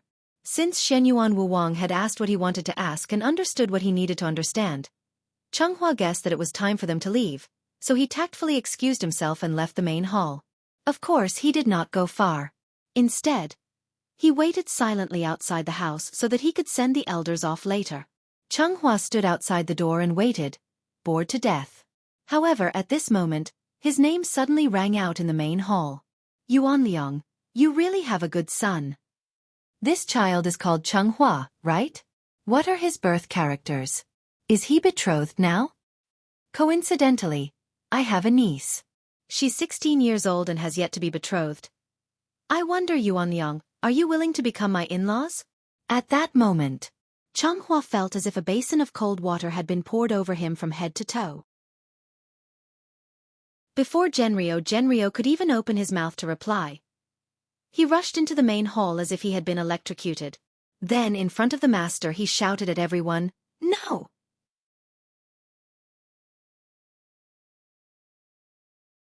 Chapter 5:11. No. Cheng Hua's sudden intrusion instantly interrupted everyone's conversation. Looking at his nervous and agitated expression, the patriarch did not directly reprimand him for his lack of manners. Instead, he asked with a smile, "Why not?" At that moment, everyone's eyes were focused on Cheng Hua. That's right, why not? As the cultivation of an immortal cultivator increased, the probability of having children would gradually decline. Therefore, immortal cultivators would usually try to get married and have children as soon as possible before they made a major breakthrough in their cultivation, so as to avoid the tragedy of having no one to send them off in the future. Even young people like Cheng Hua, who had not yet had a coronation ceremony, were mostly already married at this age. The meaning of life was to reproduce and multiply. In the words of the ancient people, there were 3 ways to be unfilial, and the worst was to have no descendants. Because his eldest brother, Xianxia, had already gotten married and had 2 sons, Genryo did not urge Cheng Hua to get married and have children. He had originally planned to wait until after Cheng Hua's coronation ceremony to find a good family for Cheng Hua. Who would have thought that? After Cheng Hua's trip to the Tianshu ruins, he had become a hot commodity in everyone's eyes. In addition to a few elders who expressed their desire to become in-laws with him, it seemed that even the patriarch had this intention. Since ancient times, regardless of the social system, marriage was the most common way to establish relations. Since Cheng Hua had the title of Supreme Disciple, wouldn't a marriage alliance with him mean that they would suddenly have a huge backer behind them? Even if they accidentally provoked the 4 great spiritual masters of the Jade Clear Grotto Heaven in the future, the 4 great spiritual masters would probably be a little more lenient on account of Great Supreme Master Chen. Therefore, even if Cheng Hua's behavior was a little rude, no one had the intention to blame him. Instead, they smiled and sized up Cheng Hua. After hearing the patriarch's question, Cheng Hua could not help but be stunned. He did not know why he objected to this suggestion. After all, cultivators were different from mortals. It would not be an exaggeration to describe the life of an immortal cultivator as a wandering and magnificent life. For immortal cultivators, the concept of home was more like an organization that they could rely on. Since a man could have 3 wives and 4 concubines. In other words, a woman could naturally have 3,000 male companions. The so-called love was stronger than gold and unswerving until death.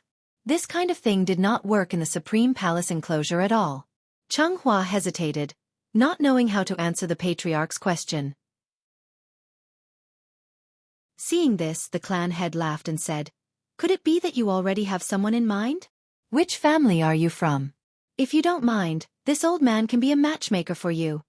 After hearing the patriarch's words, Cheng Hua couldn't help but think of a cold and aloof figure. However, as that figure became clearer and clearer in his mind, Cheng Hua couldn't help but shudder. Then he quickly replied, "Thank you for your concern, patriarch. It's not like I have someone in mind. It's just that. At this point, Cheng Hua couldn't help but pause for a moment. Then, as if he suddenly thought of something, he couldn't help but quickly add, "It's just that I haven't reached the age of 1 yet. That's why I haven't considered the personal matters of my children before. Now that I've suddenly heard the elders mention this matter, I can't help but feel a little uneasy in my heart. I hope the elders won't blame me." Since they were talking about marriage, Cheng Hua naturally had to act like a junior. Anyway, they were all family. There was nothing wrong with him calling himself the grandson in front of the patriarch. Using the reason that he was underage, Cheng Hua tactfully rejected the good intentions of the elders. But what he didn't expect was, after hearing his words, the patriarch still laughed and said, "The coronation ceremony is just a kind of ceremony. It just so happens that tomorrow is the 15th of the first lunar month. When the time comes, come to the ancestral temple and this old man will personally crown you. How about it?" Because there were too many people in the Xian Yuan family, the coronation ceremony didn't happen immediately after the age of 20. Instead, it had to be done in batches. Usually, it would be chosen at an auspicious time, and the elders and deacons would perform the ceremony for the juniors. The higher the status of the person in the family, the more grand the coronation ceremony would be. For Xianxia to have the patriarch personally crown him in the ancestral temple was already a privilege that only the direct bloodline of the Xianyuan family could enjoy. Genrio relied on his cultivation to become one of the 8 elders. So, in terms of bloodline, Xianxia was far from being qualified to enter the ancestral temple. Therefore, it could be said that the patriarch of the Xianyuan family was giving Chen Shi enough face. Seeing that the patriarch had said so, the elders all nodded in agreement. Seeing this, Xianxia seemed to be a little unwilling to give up and said, "When I left Tianshu, I promised Mr. Chen that I would only be back for 7 days. So this marriage..." Xianxia struggled hard. However, before he could finish his words, the patriarch interrupted him. 7 days? That's enough. When your wedding is over, I'll send someone to escort you all the way back to Tianshu. How about that? Let's settle this matter then. Yuan Liang, I'll leave this matter to you. Tomorrow morning, I'll perform the coronation ceremony for your good son at the ancestral temple. There was no room for negotiation at all. After saying this, the patriarch left the courtyard with his people. Only a dumbfounded Xianxia was left behind, as well as his excited old father. Coronation ceremony, marriage.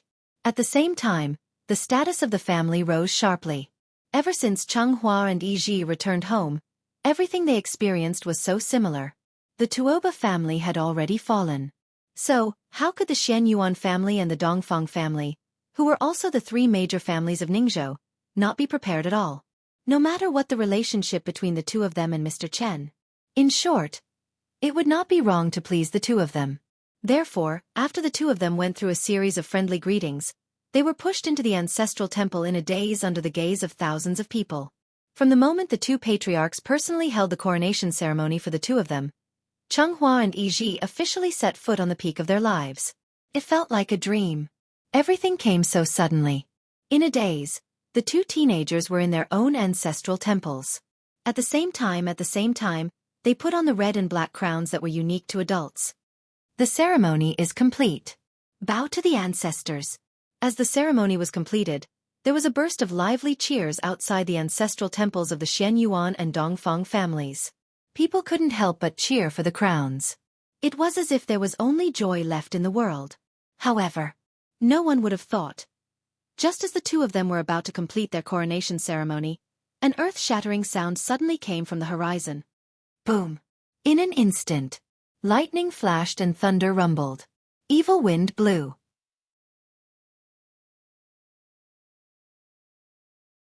Chapter 5:12. The sudden turn of events alarmed everyone. The sun was still shining brightly earlier, but in the blink of an eye, the sky in the distance had become so gloomy that it was about to rain. Seeing that a storm was about to come, the people outside the ancestral temple could not help but whisper to each other. What's going on? The weather is so abnormal. Did something big happen in the jade-clear grotto heaven? Like the Great World, there were no stars near the Supreme Palace enclosure, so the changes in the weather and the movement of the sun and moon were all controlled by the formation. The core of the Supreme Palace enclosure's formation was in the jade-clear grotto heaven.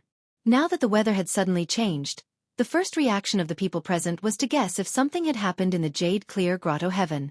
Thick black clouds covered the entire sky, and the sky was as dark as ink that had dripped into water. Looking from afar, the black clouds surged over one after another, like the ferocious and terrifying faces of monsters. Like the low growl of a vicious dog before it pounced on its prey, the thunder in the sky accumulated power for a while before it suddenly burst out with an earth-shattering sound. Rumble! Rumble! In an instant, the thunder rumbled, and the wind howled. In front of such a terrifying scene, no one had any intention of hiding. Instead, they all looked up at the distant sky. In the ancestral temple, the moment Shenyuan Wuwang heard the thunder, he stopped the warning and blessing he was about to say to Xianxia. Instead, he quickly walked out of the ancestral temple with a serious face. When the 8 elders saw this, they all followed behind him and walked out of the ancestral temple. Xianxia was supposed to be the main character of today's ceremony. However, the moment the thunder sounded, he completely became a side character that no one cared about. Seeing that no one cared about him, Xianxia did not bother to care about the complicated etiquette. He directly took off the white crown on his head and hugged it in his arms.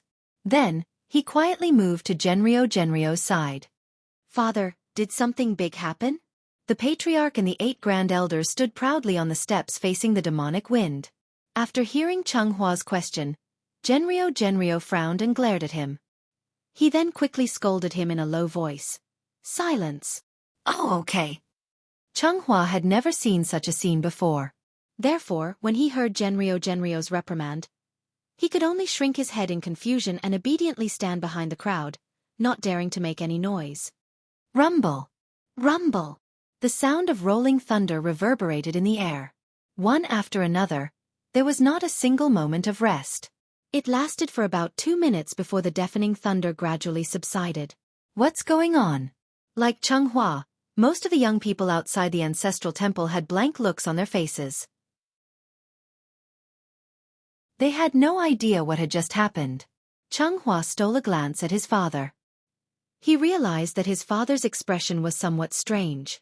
There was a hint of nervousness, excitement, and even a hint of excitement. Could it be something good was about to happen? In the past, Chenghua would not have the right to stand on the steps outside the ancestral temple. Today, he had a rare opportunity to do so.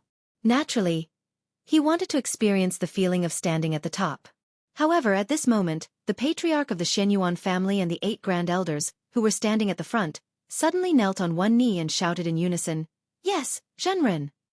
Seeing this, Chenghua was stunned. This was because he had no idea what had just happened. Seeing the patriarch of the Shenyuan family and the 8 grand elders kneeling on the ground, Chenghua was stunned for a moment. He could only follow suit and kneel down immediately. However, the moment he knelt down, the patriarch of the Shenyuan family and the 8 grand elders stood up again. This was great. Chenghua did not know whether he should kneel or stand now. Forget it. This is fate. It can't be changed. Yuan Liang explained to this child first. If Mr. Chen wants to blame someone in the future, I don't think he will be the one to blame. The dark clouds in the sky did not disperse, and the thunder stopped. The patriarch of the Shenyuan family looked at Chenghua with a complicated expression and shook his head gently. Then, he led the rest of the elders back to the ancestral temple. Explain? Explain what? Hearing this, Chenghua could not help but feel confused. He was about to ask when Genrio's voice suddenly rang in his head. It was a voice transmission. His father was transmitting a voice transmission to him. After listening to Genrio's explanation, Chenghua finally understood what had just happened.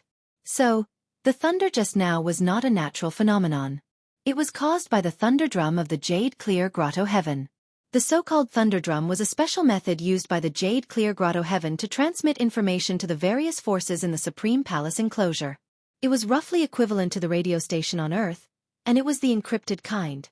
Only when one's cultivation reached a certain level could they hear the message that the Jade Clear Grotto Heaven wanted to transmit from the thunder. The reason why the Jade Clear Grotto Heaven suddenly sounded the thunder drum today was completely because a grand event that happened once in 100 years was coming. What was a grand event? The meeting of the 3 enclosures was a grand event. Chenghua had heard many rumors about the 3 enclosures since he was young. The so-called 3 enclosures were the Supreme Palace enclosure, the Crepe Myrtle enclosure, and the Heavenly Market enclosure. Legend had it that a long time ago, the 3 enclosures were originally a complete planet. Later on, something happened that caused the planet to be torn apart and turned into the 3 enclosures of today. Like the Supreme Palace enclosure, the Crepe Myrtle enclosure and the Heavenly Market enclosure were also plate-shaped landmasses that had been drifting in this vast universe for thousands of years. Because there were no stars to guide them, there was no trace of the 3 enclosures' whereabouts. The Supreme Palace enclosure was now near the solar system. Perhaps the Supreme Palace enclosure was still on the other side of the Milky Way 100,000 years ago. The 3 enclosures would meet once every 100 years, and the principle of its operation was still unknown. According to the speculation of a senior expert in the Jade Clear Grotto Heaven, the reason why the 3 enclosures would meet at regular intervals should be related to the arrangements left behind by the ancient powerhouses. In other words, the 3 enclosures were still hiding some shocking secrets that had not been discovered by anyone. In order to uncover the secret, since the establishment of the Jade Clear Grotto Heaven, its successive sect masters had been secretly searching for the truth. After various efforts, they finally found a clue. This clue came from Great Illusionary Land. Chenghua knew about the 3 enclosures, but he had never heard of the Great Illusionary Land. Therefore, after hearing this term, he could not help but interrupt Genrio and ask directly, "Father, I still don't understand what you mean. This great illusionary land. What does it have to do with me?" Hearing this, a meaningful smile suddenly appeared on Genrio's face.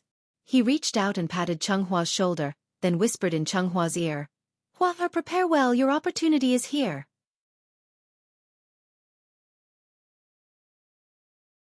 Chapter 5:13. For a junior like Cheng-Hua, the Great Illusionary Land was an extremely unfamiliar term. However, for existences like Genrio and even the Xianyuan family head, the Great Illusionary Land was a good place that symbolized opportunities and fortuitous encounters. Although the Great Illusionary Land was a specific name, it did not have a specific address. That was because the address it appeared at every time was not fixed. The Great Illusionary Land would only appear briefly in a thick fog on the day when the three enclosures converged. Every 100 years, the three enclosures would gradually get closer and more or less join together under the influence of an unknown force. Just like Asia, America, and Europe, if a sea was filled in between the three enclosures, then one could roughly see its original appearance when looking from afar in the starry sky. Once upon a time it was also a complete planet. Every time the three enclosures converged, the fluctuation of the spirit energy of heaven and earth would become unusually intense, so much so that the spirit energy would gradually form a fog that would gradually cover the entire sky. At this time, one only needed to follow the spirit energy all the way. The place with the densest spirit energy would be the place where the Great Illusionary Land appeared. Unlike the unknown dangers of the Tianshu ruins, the Great Illusionary Land had real benefits. Genrio had a deep understanding of this problem. After all, if he had not been lucky enough to obtain the qualifications to enter the Great Illusionary Land and obtained many benefits from it, then Genrio, who was only from a collateral bloodline, would not have been able to sit in the position of the 8 Great Elders. At this point, it was necessary to first mention the so-called social resources and class consolidation. In fact, whether it was Earth or the Great Illusionary Land, except for some lucky people who were favored by the heavens, it was actually very difficult for ordinary people to climb from the bottom of society to the top of society. The Great Illusionary Land did not have a college entrance examination, so the Great Illusionary Land was the only way for everyone to reach the top in one step. Once one entered the Great Illusionary Land, all the opportunities and fortuitous encounters were in front of one's eyes. But it was a pity. The Great Illusionary Land could only allow 3,000 people to enter at a time. 3,000 people sounded like a lot. However, if it was placed in the entire Great Illusionary Land, this number was too small. Just Ning State alone had the Xianyuan, Dongfang, and Tuoba families, as well as many slightly weaker mid-sized families. Moreover, besides the Ning Prefecture, there were still 8 other prefectures in the Supreme Palace enclosure that weren't inferior to the Ning Prefecture at all. Since everyone wanted to go in and get a share of the pie, then these 3,000 spots naturally needed to be properly distributed. Thus, with the Jade Clear Grotto Heaven taking the lead, the slots were accurately allocated to the various forces according to their overall strength. The thunderclap drum earlier was actually an announcement to the various great powers about the number of slots they would be able to obtain this time. This was the fundamental reason why Cheng-Hua had never heard of the existence of the Great Illusionary Land before. The quota was limited. Therefore, the fewer people who knew about the existence of the Great Illusionary Realm, the better. Otherwise, wouldn't those bumpkins from small families rebel against the heavens and swarm into the Great Illusionary Realm to change their fates? Therefore, it could be said that this was a carnival for the upper class of the Supreme Palace enclosure, and it had nothing to do with the general public. It was probably because the Tuoba family had suffered a heavy blow a few days ago, so during the distribution this time, the Xianyuan family and the Dongfang family were both given 3 slots, one more than before. Regarding this, the Xianyuan family patriarch was naturally overjoyed, so he immediately returned to the ancestral temple and used the excuse of inspecting the cultivation progress of his clansmen as an excuse to launch a large clan meeting that involved the entire Xianyuan family. Although it was called a large clan meeting, it was actually a martial arts competition. Anyone whose cultivation was above the Golden Core realm and below the Yuanying realm could sign up. As long as one obtained the top 3, they would be allowed to enter the Great Illusionary Realm. What needed to be mentioned here was, there was no requirement to enter the Great Illusionary Realm. Even the Yuanying and Soul Formation cultivators could enter at will. However, as long as one Soul Formation cultivator entered the Great Illusionary Realm, then the 3,000 spots would immediately be reduced to 2,000, or even less. According to past experience, it was basically certain that the benefits of entering the great illusionary realm with 3,000 golden core cultivators were the greatest. Therefore, the golden core cultivators became the key targets of the various forces. Only the strongest among them were qualified to enter the great illusionary realm. Chenghua's cultivation was only at the middle stage of the golden core realm. Logically speaking, he was not qualified to know the inside story in advance. Considering that his master was the great Supreme Chen, the patriarch could not help but place high hopes on him. After all, he was the disciple of the Supreme Chen. Although his cultivation was slightly lower, with his actual combat ability, he should not be too bad, right? However, nobody would have thought. After hearing Genrio's words, Chenghua said hesitantly, "Father, can I not participate?" "What?" Genrio looked as if he had seen a ghost.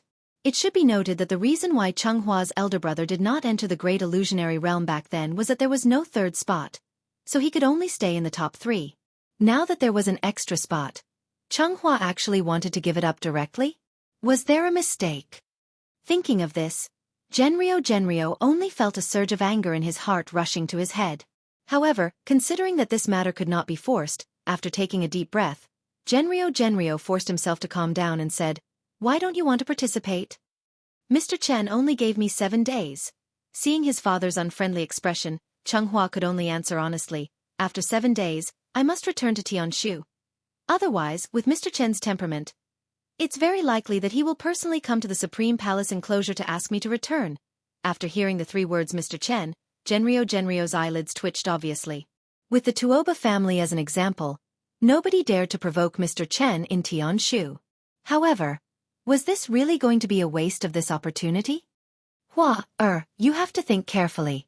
Some people are willing to waste 100 years and force themselves to stay in this realm with the purpose of exploring the great illusionary land. Although you are a disciple of a supreme being, what Mr. Chen can give you may not be as much as what the great illusionary land can give you. When the 4 words great illusionary land were mentioned, Genrio's face clearly flashed with a strange light. However, due to some unspoken agreement, he could not tell Chenghua what exactly was in the great illusionary land. Moreover, "Are you so sure that you can easily win the first place and obtain a spot to enter the great illusionary land?" After hearing Genrio say this, Chenghua was stunned for a moment. That's right. Ever since he found out that he had to compete to obtain a spot, Chenghua's first reaction was that he could not participate. Otherwise, if he did not return to Tianshu on time, Mr. Chen would definitely be angry. In Chenghua's subconscious mind, as long as he participated in the clan meeting, then he would definitely be able to defeat everyone and successfully obtain the qualification to enter the great illusionary land. He seemed to be a little too confident.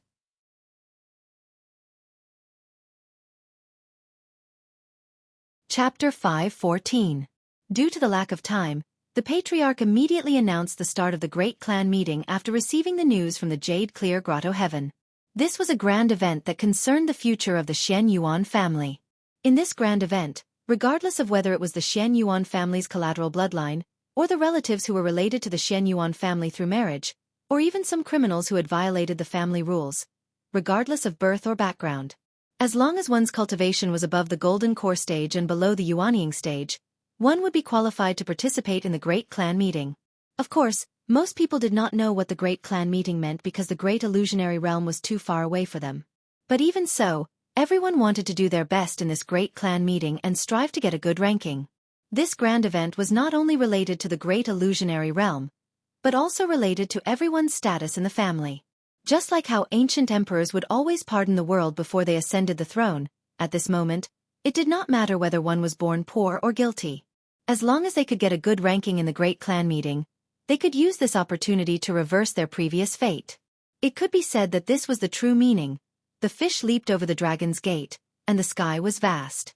Therefore, the great clan meeting was actually equivalent to Wuxia's college entrance exam. It was even fairer than the college entrance exam. Everything depended on one's strength. Qin Xueqing had never been to the great palace enclosure, so she did not know how much time would be wasted on the journey from Earth to the great palace enclosure. The so-called 7-day deadline was just something she said casually. Regarding this, she was more magnanimous. Considering the long journey, when Chenghua and Yiji left, He even very considerately reminded them that the 7-day deadline would start from the day they reached home. Today was the second day after Chenghua's return. He originally wanted to go home and accompany his mother, but he did not expect that as soon as he got home, his schedule would be packed. He really did not have a moment to rest. Under Genrio's constant persuasion, Chenghua finally signed up for the great clan meeting after some hesitation. After all, it was rare for the clan gathering to be held, so he wanted to use this opportunity to see how much he had improved. If he didn't make any progress, he really wouldn't have the face to see Chen Shi. Under the constant urging of the patriarch, the efficiency of the stewards in the clan instantly rose to the highest level. Therefore, in less than half a day's time, this highly anticipated clan gathering ushered in its first competition. Unlike many of the spectators, Chenghua did not show any excitement on his face. Instead, he stood beside the ring with a calm expression, silently watching the two parties fighting on the ring. It was as if everything had nothing to do with him.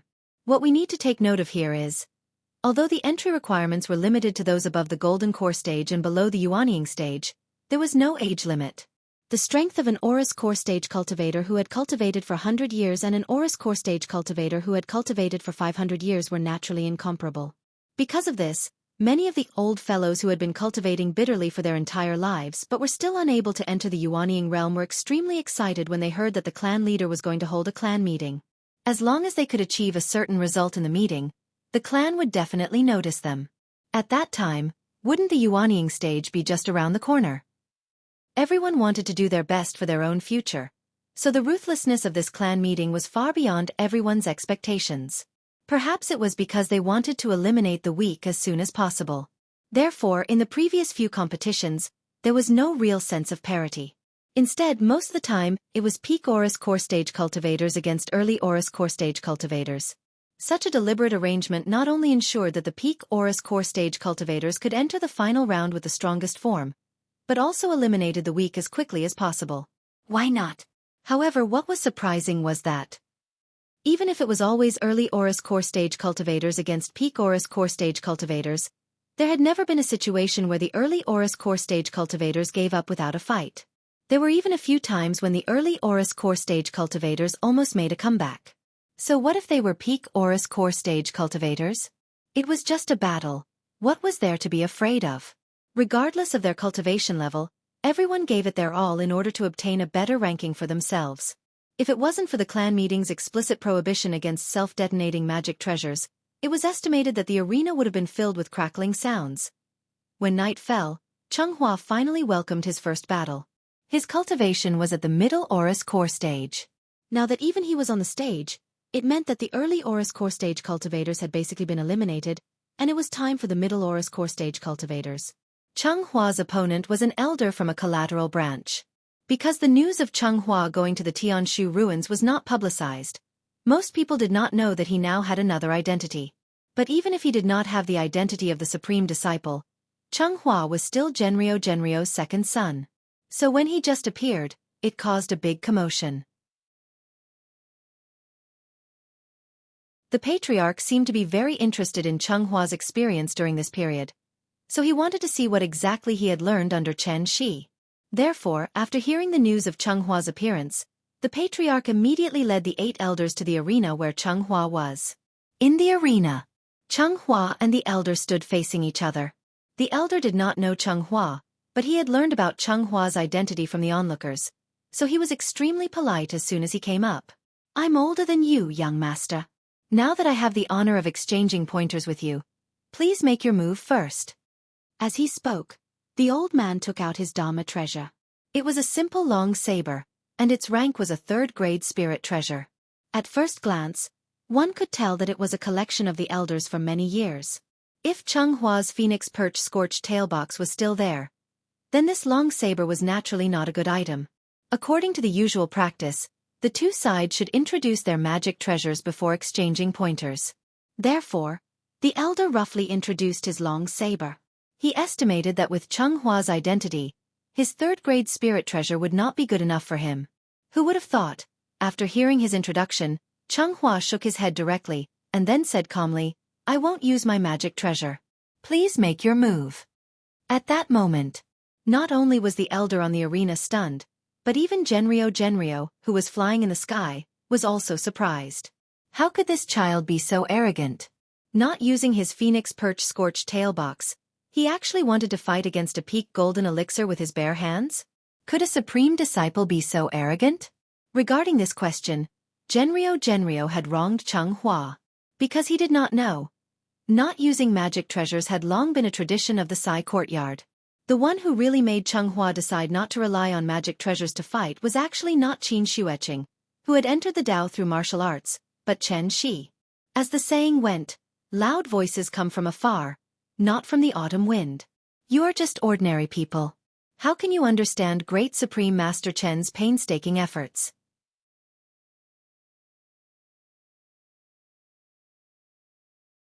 Chapter 5:15.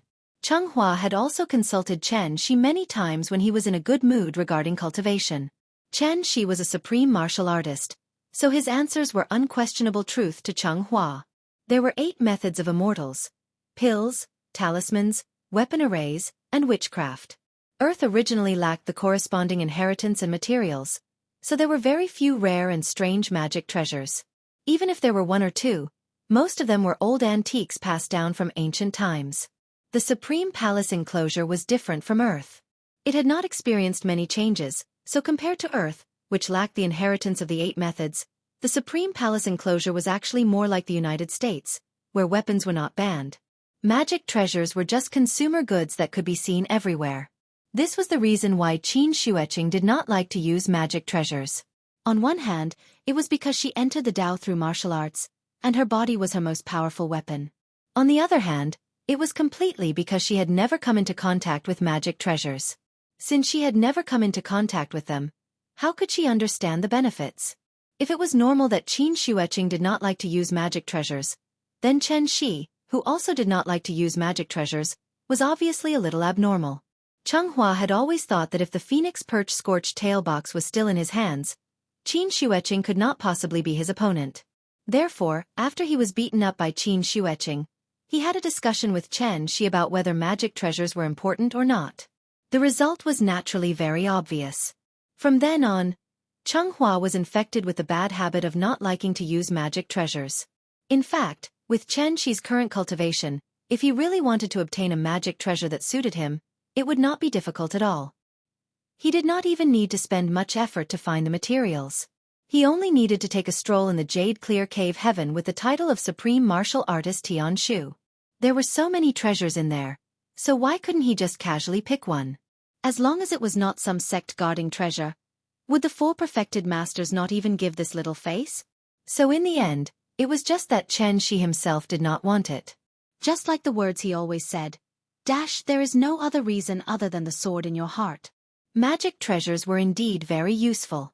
Some magic treasures were even more powerful than the cultivator's own strength.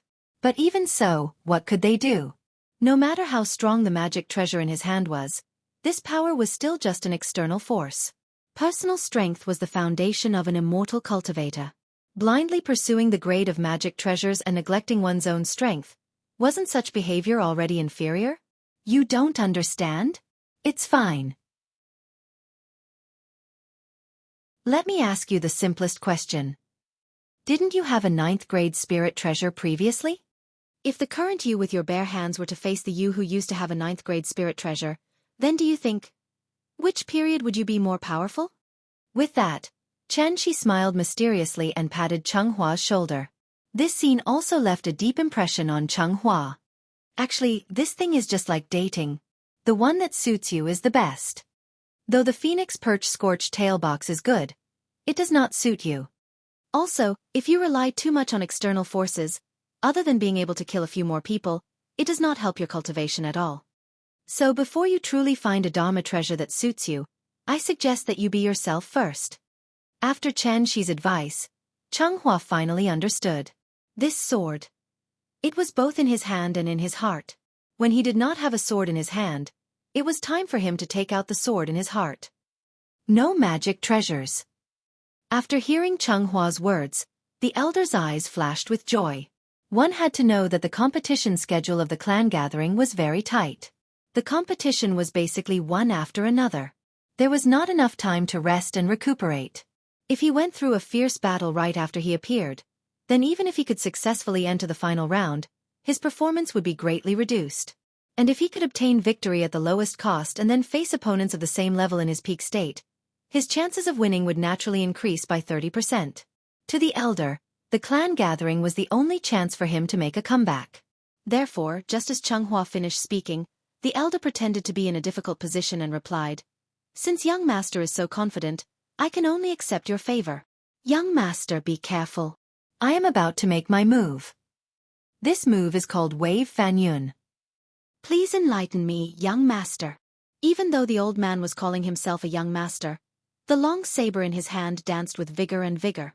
Although this move was called Wave Fan Yun, it had nothing to do with water. As he waved the long saber in his hand, a streak of fire covered half of the arena like a cloud in the evening. This brat. How can he be so careless? In mid-air, seeing the elder attack with all his might, Genryo was so angry that he trembled. Middle stage golden elixir against peak stage golden elixir. His opponent had clearly allowed him to make the first move, but Changhua insisted on being careless. Not only did he not use his Dharma treasure, he even allowed the elder to make the first move. What was this if not courting death? If not for the clan leader beside him, Genryo would have even appeared and reprimanded Changhua. Genryo was extremely anxious, but the clan leader was extremely calm. It was unknown whether he had confidence in Changhua or in Great Supreme Chen. In short, when the clan leader saw Genryo fidgeting, he immediately waved his hand and calmly comforted him. "Yuan Liang, don't be anxious. Let's watch first." The result was just as the clan leader expected. Just when everyone thought that Changhua would be defeated by the elder in one move, Changhua made his move. They saw. In the face of the raging flames that covered the sky, Changhua did not retreat. Instead, he moved forward. In an instant, like a bullet, he passed through the sea of flames and came to the elder's side at the fastest speed. Before the elder could even react, Chenghua's fist brought along a strong gust of wind and smashed towards his head. A long punch from a distance and a short punch from close range. This. At that moment, not only did the elder not react, even the clan leader and the 8 elders who were watching from the side were stunned. Was this the move that Changhua learned from the Supreme Chen? But why did this move seem so strange? Bang! With a muffled sound, Chenghua's fist made close contact with the elder's forehead. Changhua had been preparing for this punch for a long time. Previously, when he stood still, he seemed to be careless. In fact, he had been observing the elder's aura and flaws. Lang Fanyun? The name sounded nice, but the move was flashy and impractical. Although the flames in the sky looked scary, the real threat to Changhua was the long saber hidden in the flames. Therefore, Changhua only needed to find the path of the saber and successfully avoid it. Naturally, he could easily come to the elder's side. As a result, under everyone's dumbfounded expression, Chenghua's fists were like a storm, crazily smashing on the old man's protective shield. Bang! Bang! Bang!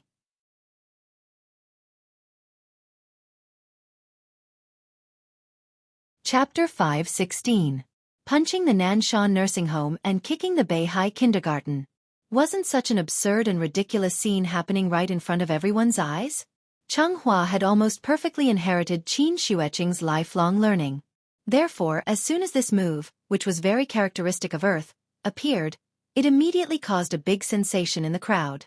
Since the day the 3 enclosures split apart, no one had ever seen such a shameless and strange move.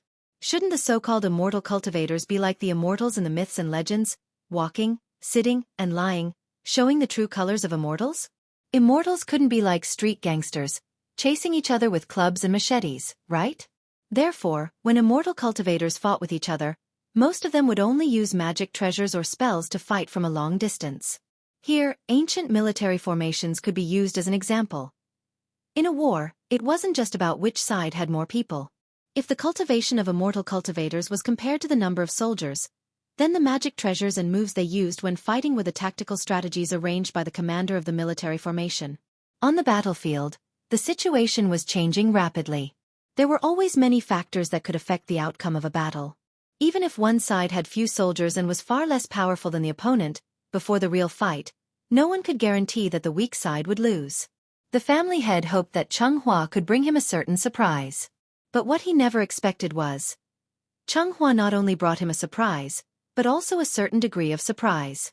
Even if Chunghua had used tricks such as straw boats to borrow arrows and fire to achieve a narrow victory, the family head wouldn't be surprised at all. After all, Chunghua was the disciple of the Supreme Being. However, Chunghua had used a completely unimaginable way to win the battle in a one-sided manner. My younger brother, Xianxia, took the head of a general among millions of soldiers as easily as taking something out of his pocket. He single-handedly attacked the enemy's den. This was Chunghua's tactic. There weren't so many flashy moves, and there weren't so many strange movements. There were only punches to the flesh, as well as repeated attacks that accurately hit the same position. And under this storm-like attack, soon, the old man's protective shield was broken. Boom! A strong gust of wind suddenly rose from the stage, and the old man's body was like a sandbag filled with cement, heavily smashing into the stage. From beginning to end, this unlucky peak Jindan stage cultivator had never fought back even once. On one hand, it was because the rules of the competition forbade the use of defensive treasures. On the other hand, it was completely because he didn't react in time. Cough, cough. Young master, you're so capable. This old man admits defeat. Looking at the expressionless Chunghua, the old man hesitated for a moment before shaking his head with a bitter smile. This was an arena competition. Methods such as self-detonating his golden core and burning his blood essence could not be used. Therefore, the moment the protective shield was broken, the old man had already lost the chance to make a comeback. Unless Chunghua was willing to give him time to adjust his breathing and wait until he was ready to fight again. Otherwise, if he continued to hold on, what awaited the old man was destined to be humiliation. Thank you for letting me win. Hearing the old man admit defeat, Chunghua cupped his fists and bowed to him, then slowly walked down the stage. When the audience below the stage saw Chunghua come down, they immediately divided into two lines and made a VIP passage for him. At that moment, the entire audience was silent. The crowd silently watched Chunghua. After his figure gradually disappeared into the distance, the crowd was like startled birds in the forest, and began to discuss excitedly. What's going on? He won just like that. A middle Jindan stage cultivator against a peak Jindan stage cultivator, and he won so easily? What kind of moves did they use, did you understand? Why do I feel like I didn't see anything? Looking at the audience below who were fiercely discussing the battle situation, Shenyuan Wuwang suddenly couldn't help but laugh. Haha. Yuan Liang, your second son is really lucky. After saying that, without waiting for Genrio to reply, the family head had already left with an enigmatic smile on his face. Genrio looked at the stage below thoughtfully, but he suddenly had more expectations for this precious son of his.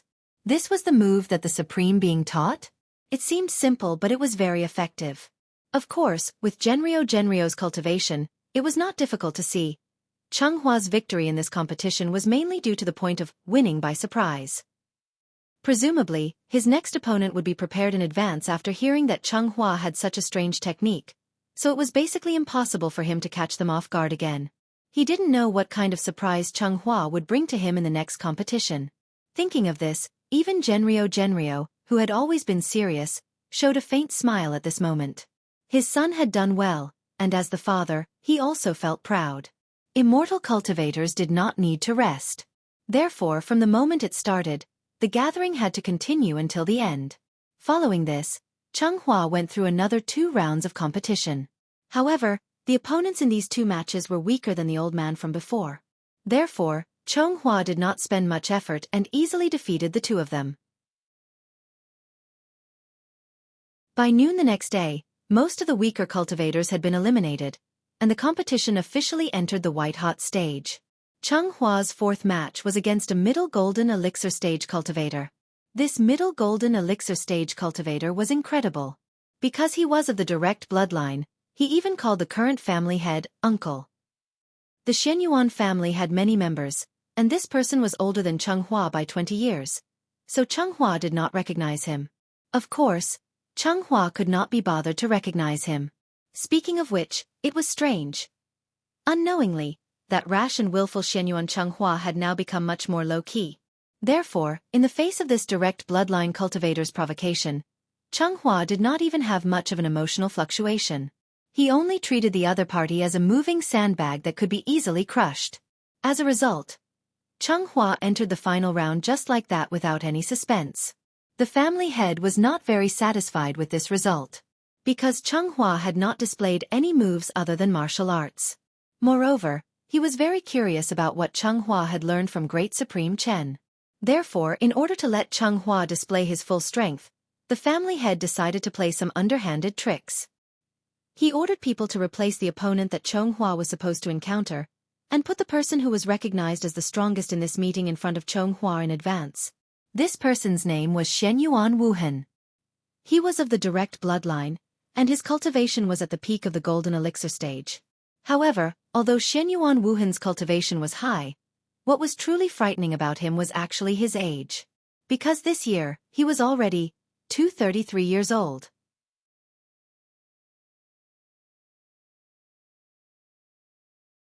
Chapter 517. Shenyuan Wuhan. Whenever this name was mentioned in the Shenyuan clan, everyone would have some impression of him. Because he was already 230 years old this year. Furthermore, this was already the third time Shenyuan Wuhan had participated in the clan gathering. According to common sense, if he hadn't stepped into Yuanying when he was 200 or 300 years old, this kind of cultivation talent wasn't too bad. Yuanying wasn't that easy to condense. Many people spent their entire lives and might never be able to step over that threshold. However, Shenyuan Wuhan's situation was obviously a bit special. As a direct descendant of the Shenyuan clan, he had enjoyed unimaginable cultivation resources since he was young. Therefore, to a second-generation young master like Shenyuan Wuhan who was still stuck in the Aurus core stage when he was 200 or 300 years old, this was actually a rather humiliating thing. Could it be because Shenyuan Wuhan's cultivation talent was too bad? However, the truth was exactly the opposite. In fact, Shenyuan Wuhan's cultivation talent, even when placed in the entire Shenyuan clan, could be considered as one of the top few. This was a genius who had fallen. How high-spirited was the Shenyuan Wuhan of the past? When he participated in the clan gathering for the first time, his radiance was as dazzling as the afternoon sun, to the extent that bystanders couldn't even look straight at him. He was like the sun and moon in the sky. Anyone could only be overshadowed in front of him. Therefore, when Shenyuan Wuhan easily won the first place with his absolute tyrannical strength, everyone thought that he would be another rising star of the Shenyuan clan, even possibly becoming the next celestial lord of the Tuoba clan. However, no one would have thought that. In the following 100 years, Shenyuan Wuhan's cultivation actually didn't have the slightest bit of progress. When he participated in the clan gathering for the first time, his cultivation was already at the peak of the Aurus core stage. 100 years had passed. At the start of the second clan gathering, everyone actually saw his figure on the stage again. The bystanders were shocked by Shenyuan Wuhan's stagnation, but the young talents who competed with him in the same period felt even more despair and helplessness. Why did this grandson come again? Even if Shenyuan Wuhan's performance in the second clan gathering was even more outstanding, everyone only felt that everything was to be expected. In any case, if they met him again, they would just directly admit defeat. Perhaps others could participate in the clan gathering for the second or third time. Only Shenyuan Wuhan could not. 100 years ago, Chenghua's elder brother, Genyuan Jingqi, was defeated by Shenyuan Wuhan. 100 years later, Genyuan Jingqi had already stepped into the Yuanying realm, but Shenyuan Wuhan was still stuck in the gold core realm. It was precisely because of this.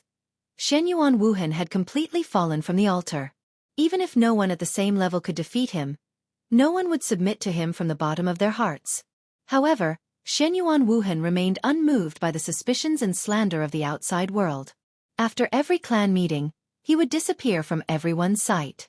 No one knew what he had been doing for the past 100 years, but as long as the great clan gathering began, everyone would think of this name. Shenyuan Wuhan. Because everyone wanted to know. Another 100 years had passed. Was Shenyuan Wuhan still at the peak of Jindan realm? As long as he remained in the Aurus core stage, he would always be the most talked about topic. The result was just as everyone expected. Shenyuan Wuhan came again. This was his third time participating in the great clan gathering. Along the way, many of the competitors who were unfortunate enough to meet him didn't even bother to step onto the stage, and directly stood below the stage to admit defeat. And this situation continued until Xianxia appeared. When Xianxia stepped onto the stage expressionlessly, including the manager who presided over this competition, almost everyone was shocked. On the stage, after Xianxia stood still, Shenyuan Wuhan, who usually didn't like to speak much, took the initiative to speak for the first time. "I've seen your competition before. You have a lot of potential." Hearing this, Xianxia couldn't help but stare blankly for a moment, then he smiled and said, "Thank you for your attention, Mr. Wuhan." Xianxia is very grateful. As the saying goes, the one who reaches the top comes first. Before an immortal cultivator was sure of the difference in seniority between them, they would usually address the other party as Mr. or Senior. Therefore, it wasn't a problem for Xianxia to address Shenyuan Wuhan as Mr. "The moves you used in the previous few competitions were very strange. Every move you made seemed simple, but in fact, it contained some kind of truth." Perhaps Shenyuan Wuhan also knew why he would suddenly meet Xianxia, so he didn't immediately start fighting as he usually did. Instead, he took the initiative to chat with Xianxia. The scene didn't seem to be as hostile as people imagined. Xianxia was about to reply, but unexpectedly, Shenyuan Wuhan suddenly changed the topic. He suddenly used a lifeless tone and calmly said, "But the realm of this cultivation technique isn't high. Although it's very ingenious, it's only limited to this. If you only rely on this cultivation technique, you shouldn't be able to last more than 10 moves against me. So I suggest you either directly admit defeat, or take out some of your trump cards. Let me have a good feel of it. What's so special about the inheritance of the sovereign bloodline?" Shenyuan Wuhan didn't say the last sentence in front of everyone. Instead, he used the secret method of telepathy to send it directly to Xianghua's ears. Obviously, this brother was very clear about Xianghua's background. The reason why he was willing to talk nonsense with Xianxia was actually entirely because of Sovereign Chen. Xianxia was somewhat non-committal about this. It seemed like he was being looked down upon. It didn't matter. Let's see who's the real deal then. Therefore, Xianxia didn't say anything more. He directly cupped his fists and bowed to Shenyuan Wuhan. "Hi, Xianxia. Would Mr. Wuhan please enlighten me?" Xianghua's reaction seemed to be somewhat out of Shenyuan Wuhan's expectations. Therefore, after hearing his declaration of war, a faint smile immediately appeared on Shenyuan Wuhan's face. "Oh, come then." The battle suddenly started just like that. Xianghua's figure was like a ghost, and he instantly disappeared on the spot. Seeing that, Shenyuan Wuhan's reaction was completely different from the opponents that Xianxia had encountered before. He didn't take out his own magic weapon. Instead, he imitated Xianxia and went up to meet him with his bare hands. Both of their speeds were extremely fast. As soon as they came into contact, there was a series of bang bang bang sounds of fists and feet colliding on the stage. In just a blink of an eye, the two of them had already exchanged a few blows. Although Xianxia had already mentally prepared himself to a certain extent before this. But at this moment, only then did he truly understand how terrifying Shenyuan Wuhan was. Even though Shenyuan Wuhan hadn't learned martial arts before, he was actually able to rely on his own rich cultivation and some shallow experience that he had accumulated from watching the battle before the competition to firmly suppress Xianxia. Xianghua's movements were very fast, but Shenyuan Wuhan was even faster than him. Xianghua's moves were very ingenious, but Shenyuan Wuhan was able to imitate him in the blink of an eye and return the favor in an instant. This was the true peak of Golden Elixir realm. In terms of cultivation, in terms of experience, in terms of skills, Xianxia was still too young. And under the suppression of such absolute strength, he was like an unlucky person who had fallen into a quagmire. The harder he struggled, the faster he sank. When Shenyuan Wuhan gradually adapted to Xianghua's moves and gradually figured out some tricks from them, then, Xianxia wouldn't be far from failure.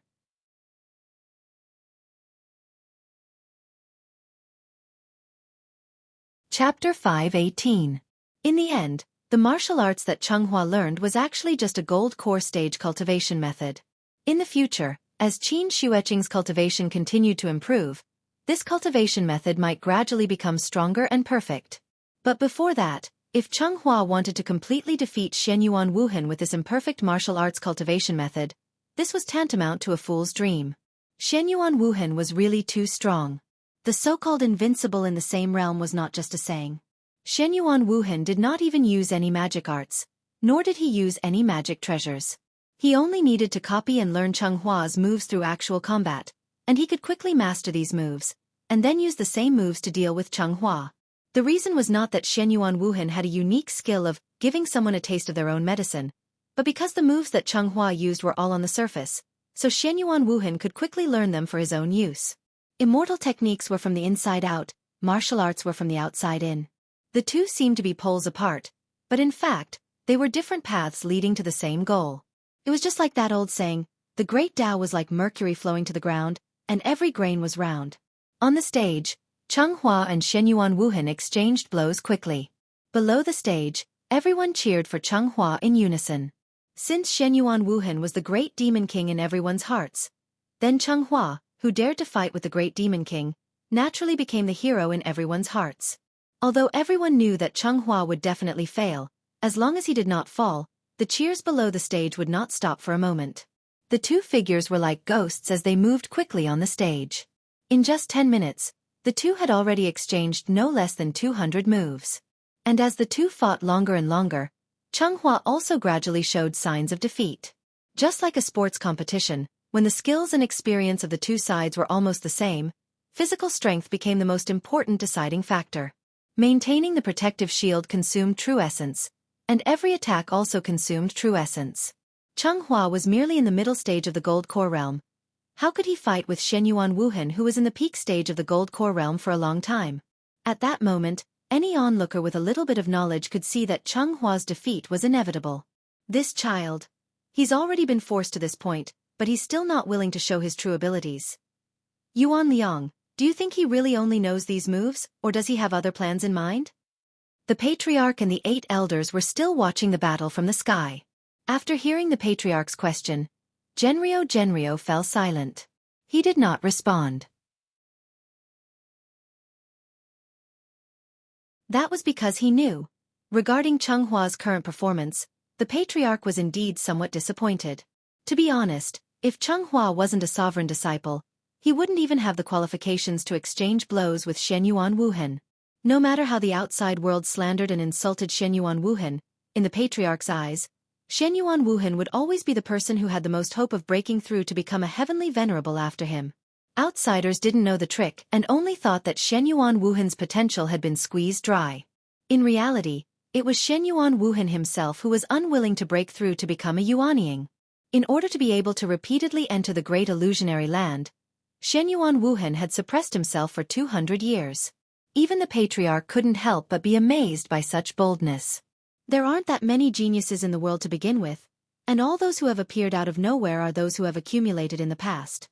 Compared to Shenyuan Wuhan, Chenghua instantly became ordinary. As expected. After another 100 to 200 moves, Chenghua accidentally revealed an extremely small flaw because of his lack of strength. Shenyuan Wuhan keenly found this flaw, so he grabbed the opportunity and directly hit Chenghua's chest with a crushing punch. Bam! Accompanied by a muffled sound, a strong gust of wind blew on the stage. Chenghua's body was like a sandbag, and he was directly sent flying 20 meters away by Shenyuan Wuhan's attack. After Shenyuan Wuhan punched again, he didn't continue to attack. Instead, he suddenly stopped and silently waited for Chenghua to stand up from the ground again. Unlike the people below the stage who were sighing and lamenting, Chenghua appeared very relaxed. After Chenghua stood up from the ground, he politely cupped his fists and bowed to Shenyuan Wuhan. Then he said calmly, "Sir, you're very capable. I admit defeat." Although this punch didn't cause any substantial damage to Chenghua, he still admitted defeat very straightforwardly. After all, Shenyuan Wuhan didn't use any Dharma treasures or spells. He could actually easily defeat Chenghua with just a half-baked martial arts move that he learned on the spot. Even if he continued to fight, wouldn't he be humiliating himself? Anyway, Chenghua wasn't interested in the great illusionary land. Since he lost, then he would just admit defeat straightforwardly. Perhaps because he was used to being trampled by Qin Shueqing, Chenghua didn't care about winning or losing at all. After admitting defeat, he turned around and prepared to leave. However, just as Chenghua admitted defeat and left, Shenyuan Wuhan's voice suddenly sounded behind him. I heard that Mr. Chen once fought against the 4 immortals of the Jade Clear Grotto Heaven by himself. So I originally thought that this master of the heavenly pivot must have some great ability to maneuver unhindered and invincible. Who would have thought that after seeing him today, I would know that the rumors were also untrue? At this point, Xianyuan Wuhan suddenly couldn't help but shake his head and laugh. Supreme being? That's all. Xianyuan Wuhan's voice was very soft, but his tone was full of mockery. It was obvious that he was implying something with these words. So, Changhua immediately stopped in his tracks. He slowly turned around, and the expression on his face finally became serious. I know. You said this just to provoke me to fight you with all my strength. But I still want to remind you. You can scold me, but you shouldn't have brought Mr. Chen into this. As he spoke, Changhua stretched out his right hand. Then, without any movement from Changhua, a long sword with a cold blue light appeared in his hand out of thin air. Come on. Don't you all want to know what I learned from Mr. Chen? Then I'll show you today. What exactly did I learn? He didn't know when it started, but the figure who smiled all day to make his daughter happy had become an absolutely inviolable existence in Chenghua's mind. Xianyuan Wuhan could say that he wasn't good at learning, but he definitely couldn't say that Mr. Chen's reputation was undeserved. Including Genrio, the patriarch, the 8 elders, and Xianyuan Wuhan, who was in front of him at this moment, almost everyone was eager to know what peerless cultivation method Changhua had learned from Chen Shi. Was the cultivation method used by a supreme being really that important? Thinking of this, Changhua couldn't help but lower his head slightly to look at the long sword in his hand. In a trance, he saw the scene of Chen Shi holding the little fellow and standing in the courtyard with a smile on his face. Yes, Changhua was very lucky. Others would lose their lives in vain if they went to the Tianshu ruins. Not only was he fine when he went to the Tianshu ruins, but he was also lucky enough to live with Supreme Chen for a period of time. But who would have thought that? During this period of time, what really benefited Changhua was Mr. Chen's way of dealing with people. Chen Shi indeed didn't accept Changhua as his disciple, and he had never even planned to do so. But in Chenghua's heart, Chen Shi was still half his master. It was just that he didn't dare to say it out loud. So, Xianyuan Wuhan could scold him, but he couldn't scold Mr. Chen.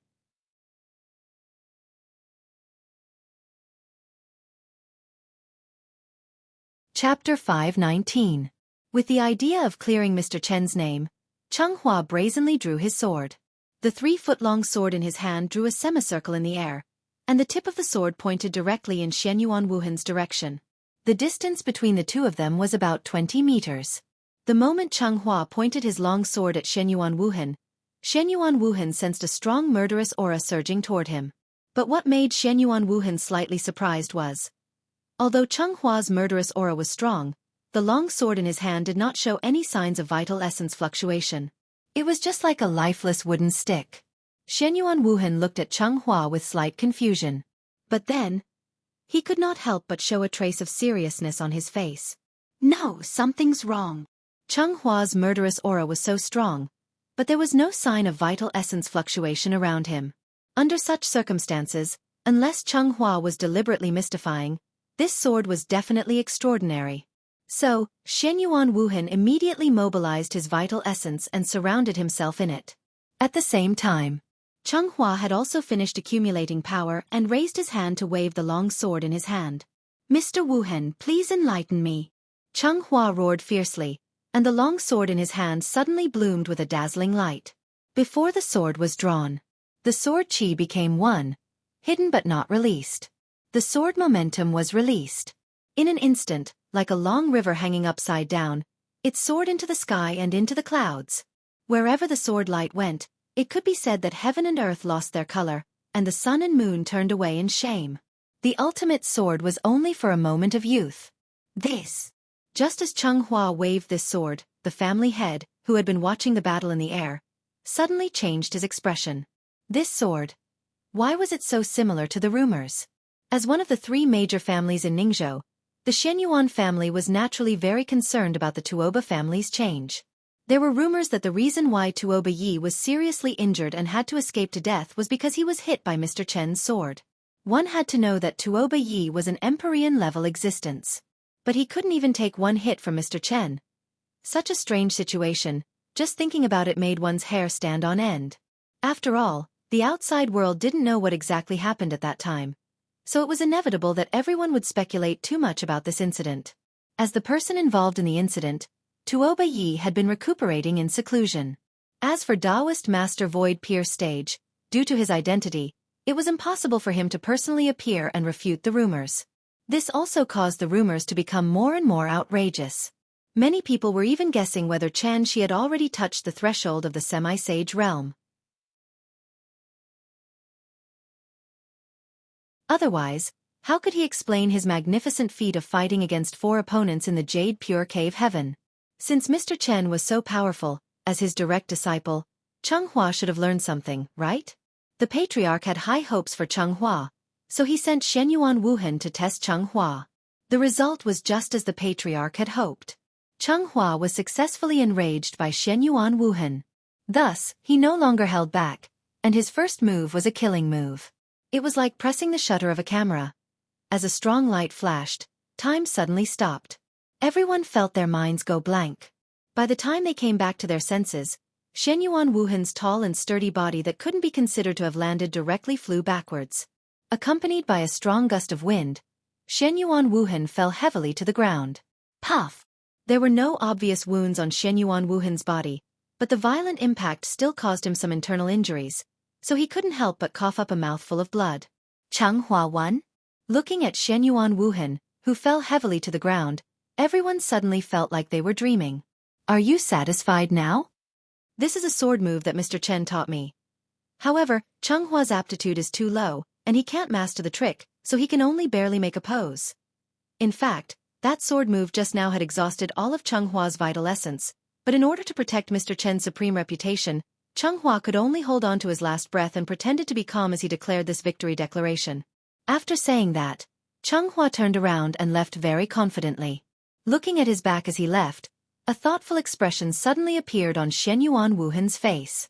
From the moment Cheng-Hua waved the long sword in his hand, winning or losing this competition was no longer important.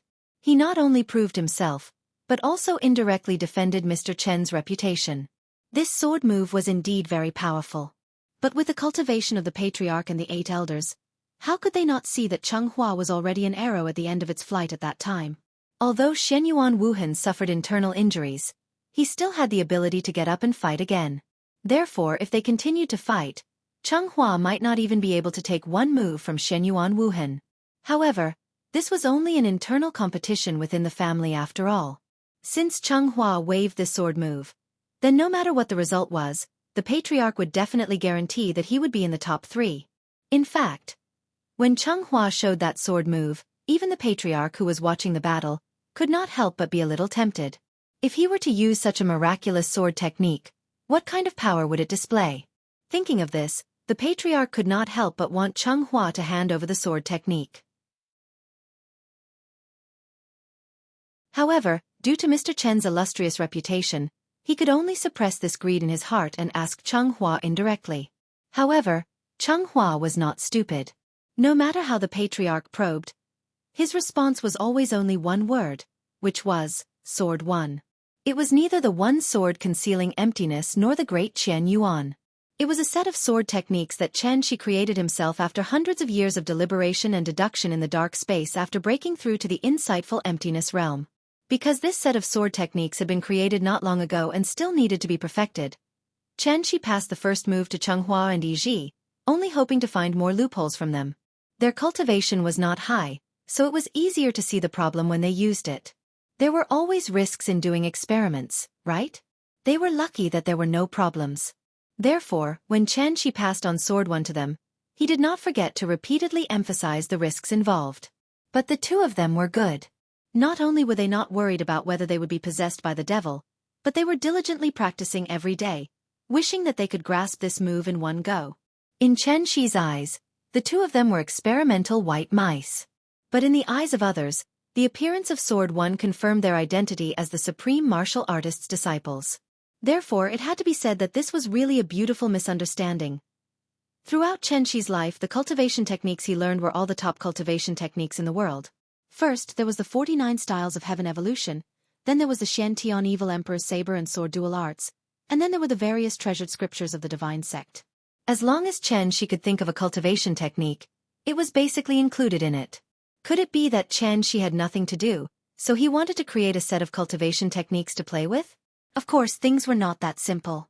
Xianxia seemed to be creating his own cultivation technique, but in fact, he was refining what he had learned in his life. Just like the sentence he taught Changhua, the most suitable for oneself was the best. Whether it was magic treasures or cultivation techniques, in fact, it was the same principle. At the insightful emptiness realm, the experience of predecessors could only be used as a reference. In the future, Xianxia still needed to walk down the road by himself. Rough iron ore could no longer meet the needs of the insightful emptiness realm, so Xianxia needed to smelt these iron ore until it was refined into steel, then he could continue to use it. Xianxia personally leaned towards sword techniques. Thus, he used the Moonlight Sword technique and Dark Valley Sword technique as the foundation to create a new cultivation technique that belonged to him.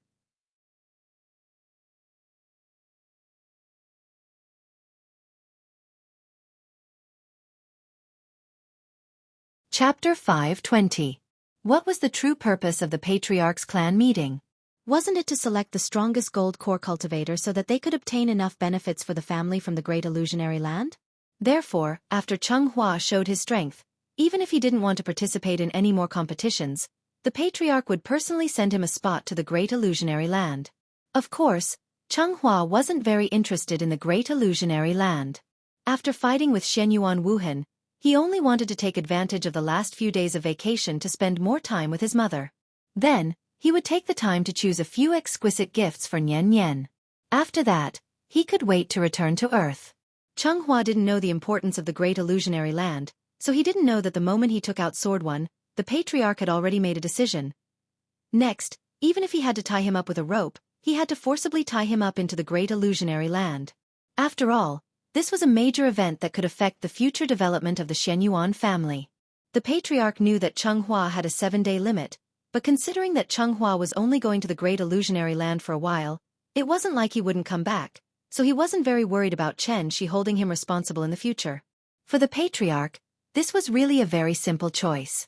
Even if he made the worst choice, it would only delay Changhua for a while. Therefore, the Patriarch would rather let Changhua break his promise to Xianxia than miss this once-in-a-century opportunity.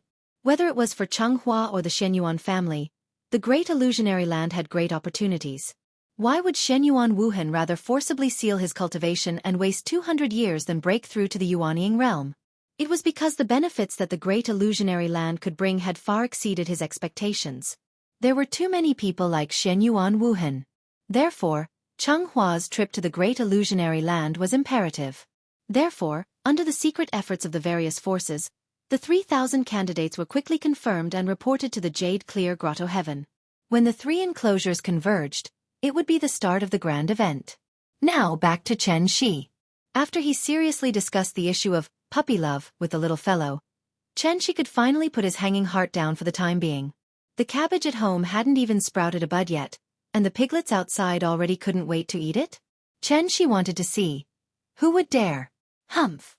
It had to be said that ever since Xianxia had taken precautions in his heart, he now felt that the other party was a thief, and the worst kind of vegetable thief. As a matter of fact, when Xianxia brought the little fellow to school the next day, an extremely serious expression hung on his face. His pair of eagle-like eyes were even more unbridled as they scanned the surroundings. With his current nervous appearance, those who didn't know better would probably think that he was transporting banknotes. By daddy, by mommy. Unlike Xianxia's vigilance, the little fellow behaved as usual, as if yesterday's love letter incident did not put too much of a psychological burden on her. Therefore, after she smiled and waved goodbye to her parents, she ran into the school gate like a wisp of smoke. As the class monitor, she naturally had to set an example. Therefore, she had to be the first to sit in the classroom before her classmates arrived. Nian Nian had already woken up early enough, but there were still many children in the class who woke up earlier than her. It was not that these children were more diligent than her, but because most of these children lived far away, coupled with the fact that the morning rush hour in Shangjing was too congested, their parents had no choice but to send their children to school early every day and then rush to work. Living in Shangjing was really not easy. How could a rich second generation like Nian Nian understand the hardships? As usual, when Nian Nian arrived at the classroom, There were already a lot of people sitting sparsely in the classroom. Some children gathered together and chatted about games, while others chased and played at the back of the classroom. Not sure who shouted, "Class monitor is here," but a few mischievous children stopped what they were doing and returned to their seats. Looking at this situation, Nian Nian, the class monitor, was almost synonymous with the teacher. Nian Nian was very satisfied with the self-awareness of her classmates, so she went back to her seat. Because of yesterday's love letter incident, she did not immediately take out her textbook after putting down her bag. Instead, she bent down and looked at her drawer. Sure enough, there was another thing that did not belong to her. It was a piece of chocolate. Because Chenghua and Yiji loved to eat chocolate, Nian Nian also ate a lot with them, so she could be considered as knowledgeable. This type of chocolate was very common in the supermarket, called Ferrero. Usually, there were 3 in a box, and a box cost 9 yuan. For adults, 9 yuan was naturally nothing, not to mention that there was only one here, and it did not even have a complete packaging. But for elementary school students who did not have much pocket money, Ferrero's status was far above spicy sticks and potato chips. After all, he only bought one for 3 yuan. You could only eat 1 bite each. From this, it could be seen that this anonymous confessor's feelings for Nian Nian could be considered true love. The moment Nian Nian saw the chocolate, she could not help but hesitate for a moment, then she took it out of the drawer. Regardless of who gave her this piece of chocolate, she would never eat it. Because, whether it was Chen Shi or Aunt Zhang, both of them had taught her not to eat things given by others. Therefore, Nian Nian did not even bat an eyelid. She took the chocolate, turned around, and walked directly to the trash can at the back of the classroom. Children who were arranged to sit next to the trash can by the teacher were usually the most mischievous children in the class. Therefore, when this child saw Nian Nian throw the chocolate into the trash can, his eyes immediately lit up. "This is chocolate. Class monitor, you don't want it. Then I'll take it." This kid was very mischievous. He had already noticed that Nian Nian was holding Ferrero's chocolate. The trash can had to be cleaned every afternoon, so the moment this golden chocolate fell into the trash can, this kid very quickly picked it up. "It's delicious." This child's name was Li Sanduo.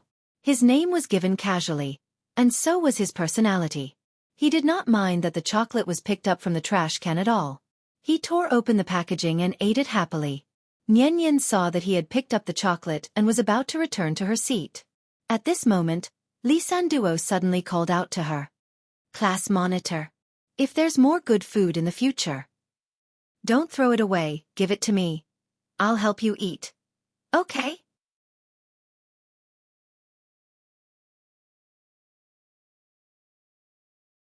Chapter 521. Speaking of which, Li Sanduo was actually quite interesting. He wasn't tall, about half a head shorter than Nian Nian, so he was one of the shortest in the class. Even so, this kid relied on his usual outstanding performance to get the teacher to arrange him in the last row, near the trash can at the back door. From this, it could be seen how mischievous this kid was in the teacher's eyes. Li Sanduo was indeed very mischievous. However, his mischievousness was very different from other children. Perhaps it was because of his more antisocial personality, Li Sanduo didn't have many friends in class, so when he had nothing to do, he would be alone in the last row, fiddling with something. Li Sanduo never played around with his classmates, nor did he like to bully others, but he had a very bad habit that the teacher disliked, and that was that he liked to interrupt during class. Just like a comedian, no matter what the teacher said on stage, he would always be the first to respond, and then make the whole class burst into laughter. In any case, he was a third-grade student, but he always pretended to be stupid in class, deliberately disrupting the class discipline, so the teacher naturally disliked him. They weren't afraid of students being mischievous, but they were afraid of students being unreasonable. Obviously, Li Sanduo belonged to the latter. It was unknown where this habit of his came from. After repeatedly failing to change, the teacher completely lost patience with him. One must know that this was the capital's affiliated primary school, and the teacher's shoulders carried a lot of pressure. The third grade was a very important turning point. Li Sanduo didn't like to study, but he actually wanted to affect others' studies. How could the teacher tolerate this? Therefore, the teacher simply moved him to the last row, so that he wouldn't affect the other students. This was a warning. Li Sanduo didn't necessarily understand, but his parents definitely understood. If he continued to mess around like this, It wouldn't be a matter of changing seats, but a matter of persuading him to transfer schools. A weirdo like Lee Sanduo wasn't very common. Although Nian Nian didn't like him interrupting the teacher in class, that was another matter. Nian Nian didn't hate him because of that. Therefore, after hearing Lee Sanduo's words, Nian Nian turned to look at him, and then began to think seriously. Economy is a virtue. Wasn't there a famous quote hanging on the classroom wall? Anyway, it would be a waste to throw it away. If Lee Sanduo wanted to eat it, then let him have it. All right. Thank you, class leader. Lee Sanduo seemed to know who put the chocolate in Nian Nian's drawer, so when he saw Nian Nian nod in agreement, his face showed a very happy smile. Oh yeah. Now, he would have chocolate to eat every day. The result was just as Lee Sanduo had expected. For the next week, Nian Nian would come to class every morning and find a piece of Ferrero chocolate in her drawer. Actually, she could have asked Big Cat to use its sense of smell to find this guy who had been secretly giving her gifts. However, considering that she didn't want to have any interaction with this person, Nian Nian pretended that nothing had happened.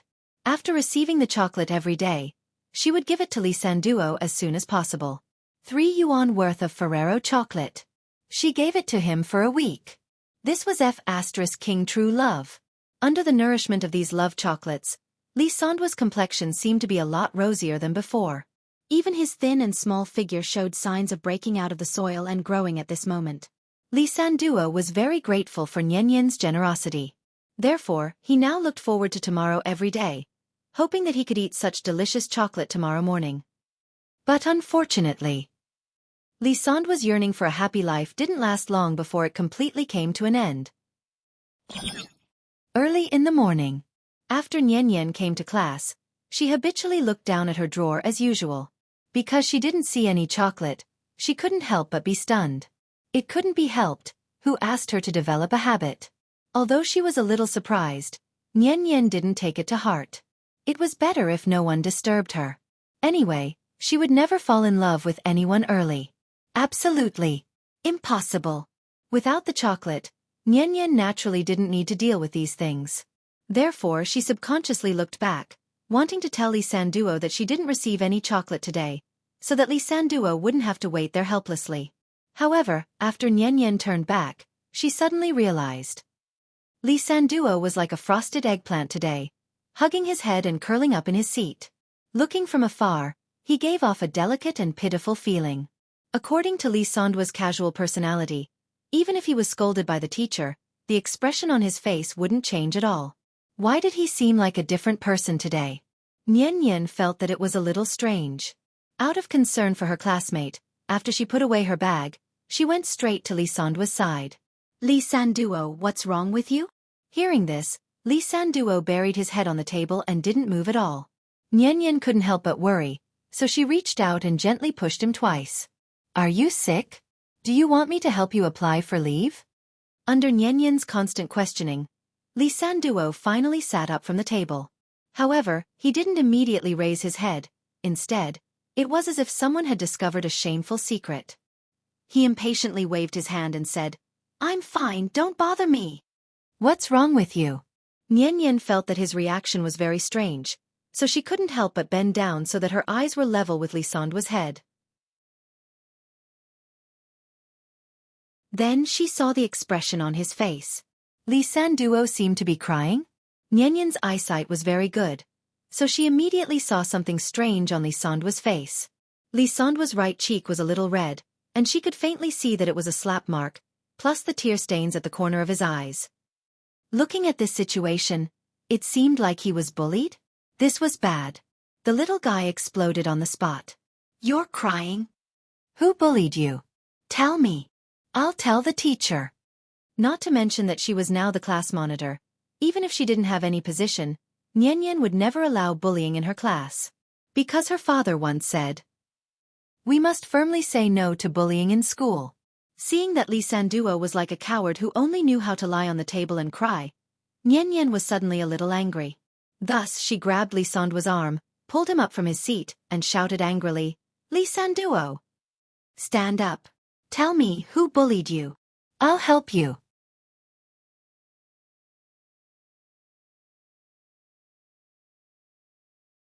Chapter 522. Although Nian Nian didn't understand the specific meaning of the 8 words, eliminate evil and defend justice for the time being, this didn't stop her from having a warm-hearted heart that loved to fight for justice. Just like what her father usually taught her, regardless of status, background, knowledge, or upbringing, people need to respect each other. It was obvious that bullying others was a form of disrespect. Regardless of whether it was her or others who were bullied, Nian Nian would never allow such things to happen around her. Therefore, after confirming that Li Sanduo was bullied, Nian Nian immediately took out her position as the class monitor and fiercely wanted to fight for justice for Li Sanduo. "Tell me, who bullied you?" Perhaps because she was angry, Nian Nian's words were powerful and resonating. Her voice was very loud and instantly attracted the attention of the other students. In a moment, Li Sanduo, who was forcefully dragged out of his seat by Nian Nian, became the focus of everyone's attention.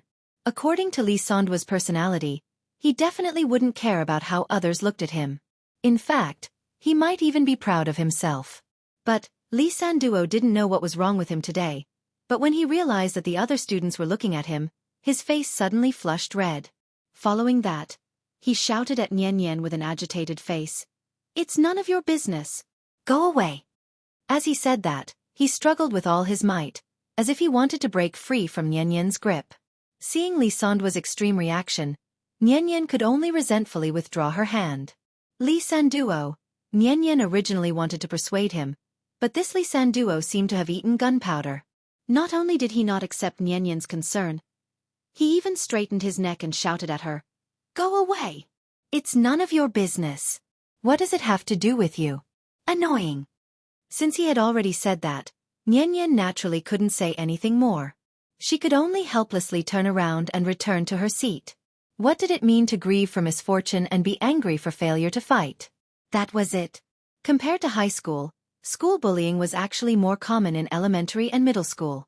The so-called school bullying was actually bullying other students through beating, insulting, and mocking. There were 2 types of people who were the easiest to bully. One type was introverted and cowardly.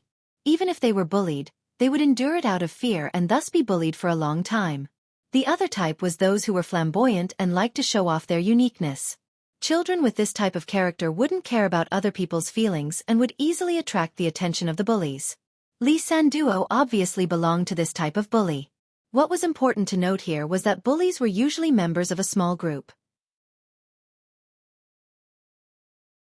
Therefore, once there was bullying, it was usually a group of people who committed the crime together.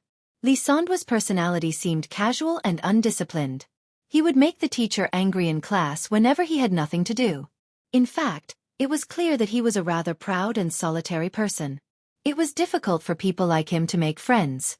Thus, he could only use all kinds of outrageous behavior to gain more attention and cover up the loneliness in his heart.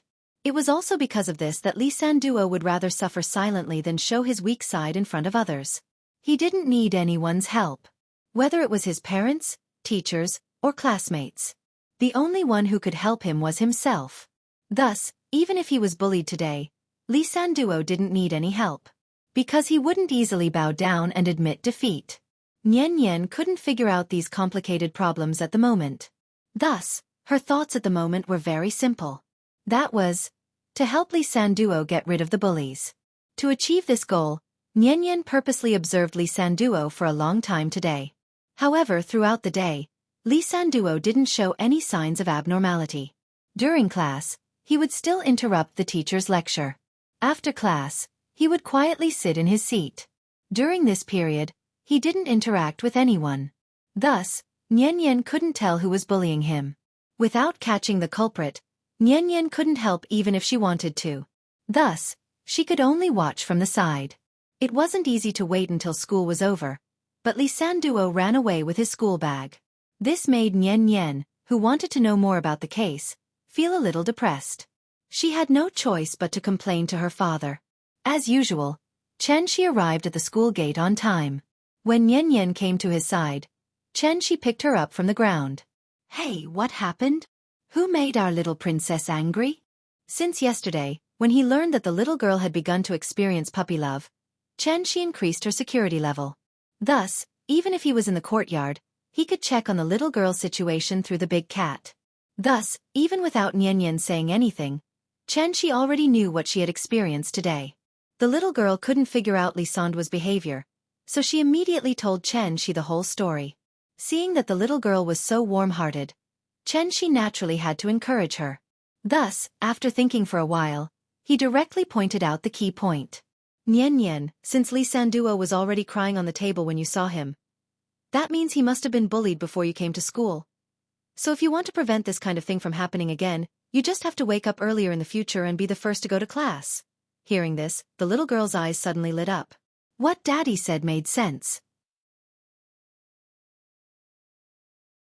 No wonder she couldn't find the culprit, no matter how hard she tried. They committed the crime in the morning. Then I have to wake up earlier tomorrow. Daddy, remember to call me.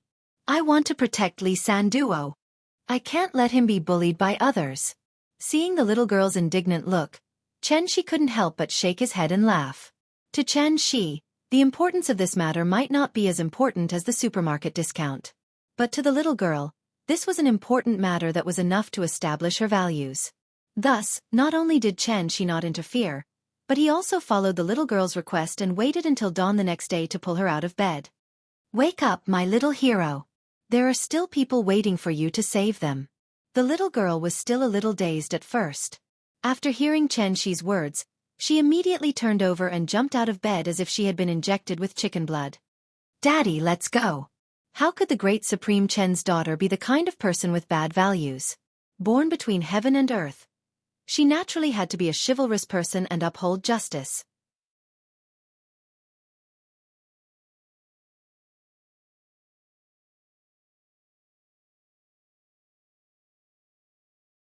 However, it was best if it did not happen. The only thing she could do was to stand up and stop the bullying as soon as it happened again. Nian was to study. As time passed, there were more and more people in the classroom. Perhaps it was because Nian had come too early today, so the children who usually liked to chase and play at the back of the classroom didn't make a fuss today for the first time. Instead, they sat obediently in their seats as soon as they entered the classroom. Taking advantage of the fact that class had not started yet, many students started to chat in low voices. But at this moment, a piercing cat's cry suddenly came from outside the window. Meow! Meow meow meow. After hearing this familiar voice, Nian immediately looked out the window. She saw the big cat lying on a tree branch and staring at the little girl with its faintly glowing eyes. When Nian noticed it, the big cat gently wagged its tail and quietly jumped to another tree branch. Nian understood what it meant. So, without thinking, she stood up and quickly ran out of the classroom. The big cat moved around the tree while Nian chased after it in the corridor. When she ran into a classroom in the corner, the big cat finally stopped. Meow. There was a situation here. Nian looked up at the door sign and realized that she was in the music classroom. The door of the classroom was tightly shut. Nian subconsciously pressed her ear against the door and listened. She immediately heard some movement from within. There was someone inside. The big cat never did anything meaningless. Since it spoke, it meant that something must have happened. Hence, Nian didn't think too much about it and tried to twist the doorknob. The door was not locked. Nian pushed the door open and went in. At this moment, she suddenly realized. In this half-empty music classroom, there were 6 or 7 people standing there. Seeing this, Nian could not help but be stunned. She glanced at the people in front of her and saw a familiar figure. She could not help but ask, Lisanduo? Why are you here? There were 7 people in the classroom. Lisanduo was alone in the corner of the back door. The other 6 people were in a semicircle, surrounding him. Nian's sudden appearance seemed to have frightened these mischievous bullies. Hence, when they heard her voice, the children who were originally facing away from her all turned to look at her in unison. The situation was awkward. Nian and these people stared at each other. After a few seconds of silence, one of the people who seemed to be the leader reacted. He quickly whispered to his companions, "Let's go." This person was tall and muscular. He looked like he was at least a 6th grade student. Perhaps it was because he was older, but to Nian, this guy looked ferocious. She was stunned on the spot. There were no instruments in the music classroom, so the door was not locked.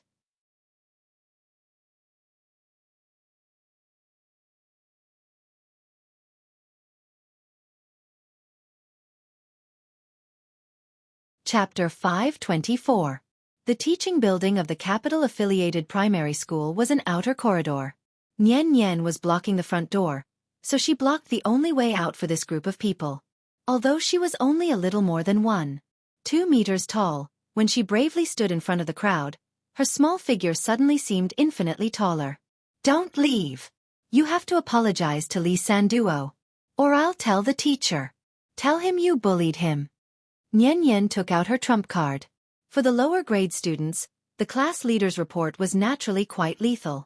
However, to these senior school tyrants in front of them, how could such a weak threat be able to scare them? To put it bluntly, even if the teacher came today, they would at most be frightened for a while, then they would quickly calm down. Anyway, the teacher couldn't punish them physically. In the end, the only method that could be used was to call the parents. But if calling the parents was useful, how could they develop such a bad habit of doing things unscrupulously and without respect for others? Therefore, this was a paradox in itself. The fundamental reason why school bullying did not stop, and even had a tendency to become more and more intense, was the fundamental reason why school bullying did not stop. After all, the teachers did not have clairvoyant eyes and ears, so before they had absolutely strong evidence, the teachers could only use verbal warnings to prevent bullying from happening again. But it was a pity. Some people were born bad. With Wuxia's current education system, unless the situation was out of control, the teachers would never easily expel or dissuade a student. And this also meant that once the victim chose to endure, the bullying would continue until he graduated or transferred schools. Years of bullying and oppression, to a child whose mind was not yet fully developed, what kind of cruel torture would that be? There was no junior high school in the capital, so the 6th grade students were the most powerful existence in the school. Therefore, when facing a 3rd grade girl like Nian Nian, the leading child did not take her threat seriously. Children at this age already knew the difference between boys and girls, so he did not deliberately make things difficult for Nian Nian. Instead, he said impatiently, "Go away." The group of people did not stop walking. Soon, they arrived in front of Nian Nian. Nian Nian tried to reach out and stop him, but he pushed her aside with his long arms and legs. Things were getting out of hand. Before Nian Nian could react, the big cat, who had been observing the situation from the tree, was the first to explode. Meow! As if someone had stepped on its tail, the big cat let out a fierce howl and crouched on the tree trunk, ready to pounce. But just as it was about to pounce, the big cat seemed to have received some sort of command, and its body suddenly froze in place. Both of its ears trembled slightly, and its tensed body immediately relaxed. Then, it returned to its soft and feeble state. Meow! The big cat obediently laid back down, as if nothing had happened. The children had no idea that they had just walked through the gates of hell. Because of the seal in her body, even though Nian Nian had already started cultivating, the strength of her body did not change much. Therefore, after being pushed hard by the leader of the children, Nian Nian immediately staggered and leaned against the railing of the corridor. From the beginning to the end, the leader of the children did not take her seriously. But he did not expect. After being pushed away, Nian Nian immediately went forward and grabbed his arm, then shouted angrily, "You're not allowed to leave. You're not allowed to leave." This completely angered the other party. After all, he was a 6th grade student. Facing Nian Nian, who had skipped a grade to become a 3rd grade, he naturally had an absolute advantage in terms of physical strength. So, he immediately grabbed Nian Nian's wrist and used all his strength to twist her fingers. "Let go! Believe it or not, I'll beat you up. Get out of my way." An absurd farce was suddenly staged. Nian Nian held on tightly to the person's arm, and the leader of the children struggled with all his might. After a few seconds of entanglement, the other party suddenly lost his patience. So, he no longer cared about gender differences and raised his leg to kick Nian Nian. Seeing this, the big cat could only helplessly close its eyes. It had no choice. She did not allow it to interfere. Bang! The big cat did not stop him, and Nian Nian's calf suffered a heavy kick. This was great. Nian Nian was completely angered by the other party's actions. "Do you still remember what Daddy said? We don't bully others, but we definitely can't let others bully us."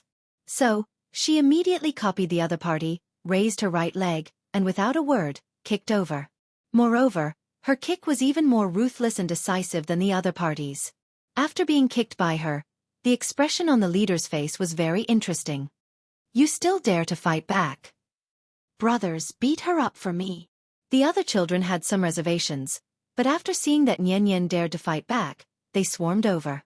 They wanted to gang up on Nian, just like when they ganged up on others in the past. Meow. The big cat could not bear to watch any longer. But just as it stood up again and was about to jump over to interfere, a thin figure suddenly rushed out from the front door. Crack. A crisp sound was heard, and everyone, including Nian, could not help but turn to look. It was Li Sanduo. After seeing that Nian was being ganged up on, this kid suddenly had the courage to pick up a plastic broom and hit the back of one of the children who was standing there.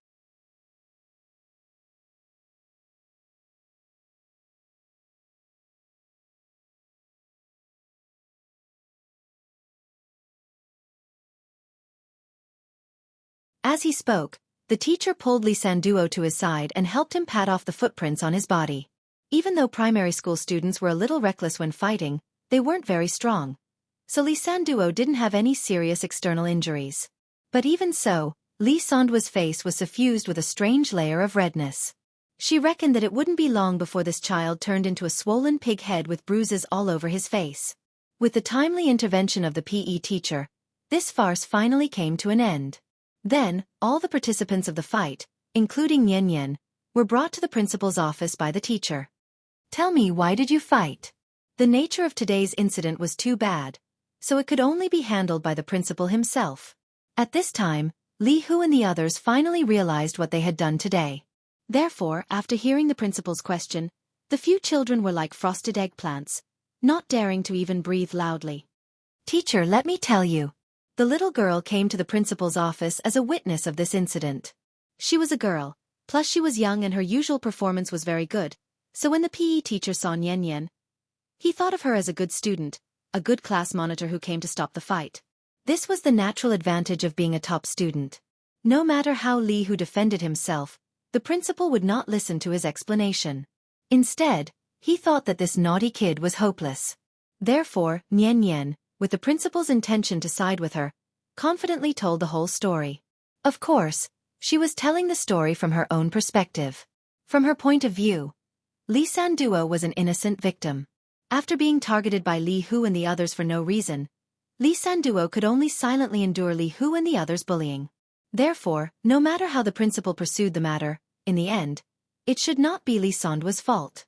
Li Sanduo was innocent. After hearing Nian forcefully defend Li Sanduo, Li Hu and the others were a little unhappy. They saw Li Hu used his body to lightly bump the child beside him. Then the child seemed to have been provoked by something and could not help but explain with a red face, "It's not like that. Li Sanduo stole my chocolate. I asked him to return it to me. He didn't give it to me. That's why we hit him." In the end, the child seemed to have realized that hitting people was wrong, so his voice suddenly became low. Seeing this, the principal did not immediately speak. Instead, he looked thoughtfully at Nian. The principal originally wanted to use the confrontation between the two sides to clarify the entire matter so that he could give an absolutely fair punishment. Who would have thought, after being glanced at by the principal, Nian said very honestly, "I gave the chocolate to Li Sanduo." After saying this, Nian was still a little afraid that the principal would not believe her, so she told him about the love letter and chocolate that she received previously. Now this was great. After hearing Nian's story, the child's little face flushed red all the way to his ears. He was so embarrassed that he did not even dare to raise his head. "What's your name?" The principal was not asking Nian, but the unlucky one who had a crush on her. My name is Zhu Xingyu. Which class are you from?" "Third year, class 1. At that moment, the principal suddenly understood the entire situation. Thus, after waving his hand to let Nian and Li Sanduo leave first, the principal turned his head to look at Zhu Xingyu calmly and said, "Zhu Xingyu, right? Come here for a moment. There's a phone here. Do you know your parents' phone number? Come, give them a call." After hearing the principal's words, the child named Zhu Xingyu immediately burst into tears. It was obvious that this child knew what it meant to call his parents. However, all of this had nothing to do with Nian anymore. Li Sanduo and Nian walked out of the principal's office side by side. At this time, class had already started, so the entire school returned to its usual tranquility. The two of them were silent. Li Sanduo suddenly thought of something, then he said to Nian Nian with a serious face, "Thank you." This time, Li Sanduo did not call Nian Nian class monitor in a sarcastic manner. Instead, he called her name seriously. Chen Yan.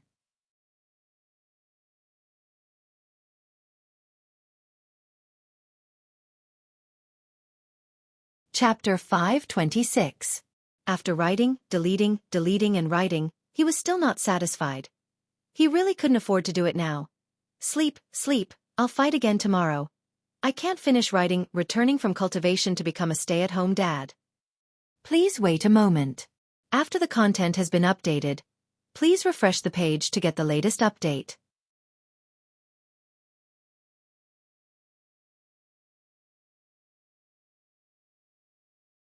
Chapter 527. In the face of school bullying, silence was not a good solution. Silence was a disguised form of retreat. So instead of hoping that the bad guys would be kind and show mercy, it was better to tell them with the most firm attitude, "We're not that easy to bully. Maybe I can't beat you, but I'm definitely not afraid of you. If you kick me, I'll return the favor with a punch. As long as I don't fall, I'll never bow down to evil." Li Sanduo really experienced this feeling today. Although he had been beaten up so badly that he was limping a little, he was still able to walk. But at least at this moment, Li Sanduo was still in a very good mood. It had to be said. It felt good to use his fists to win respect for himself. Recalling the bravery he displayed at the critical moment, Li Sanduo suddenly felt as if he had been injected with chicken blood. He walked with vigor. "Class monitor, don't worry. If they dare to cause trouble in the future, I'll never be afraid of them again. So what if they have more people? I'll punch them until they cry." Like all boys, Li Sanduo's performance before and after the incident was like a different person. He kept bragging about his brave performance just now. But after Nian Nian heard it, she kept her head down and didn't say a word. It was not good to show off without support. So Li Sanduo couldn't help but poke Nian Nian, then asked with a puzzled face, "Class monitor, what's wrong with you?" Nian Nian glanced at him, but still ignored him. Instead she frowned slightly and muttered to herself, No. Auntie didn't teach me that. When Li Hu kicked me, I should have used my knee to block his foot, then raised my elbow to hit his chin. That way, he would have instantly lost his ability to fight." As he spoke, the little guy even began to mimic the movements of his hands. Xianxia taught her some basic martial arts moves, but she was still young, so she couldn't understand the subtleties. Therefore, after everything had been settled, she finally remembered the moves that Xianxia had taught her. Nian Nian gestured as if there was no one around. After seeing this scene, Li Sanduo's expression was very interesting. That's right. Wasn't the main culprit who started this war the class leader who always acted like a good student in front of him? If it wasn't for the class monitor, would Li Sanduo be able to walk out of the principal's office unscathed today? Thinking of this, Li Sanduo didn't dare to say another word. As the two of them returned to the classroom under the watchful eyes of the entire class, the farce finally came to an end. After Li Hu and his group were severely warned by the principal, they were completely dispirited. After that, not only did Li Sanduo never see them again, but even Nian Nian's drawer didn't have chocolate anymore. Now that he thought about it, Nian Nian seemed to have suffered a loss. Life returned to its usual tranquility. The weather in Shangjing gradually became hot.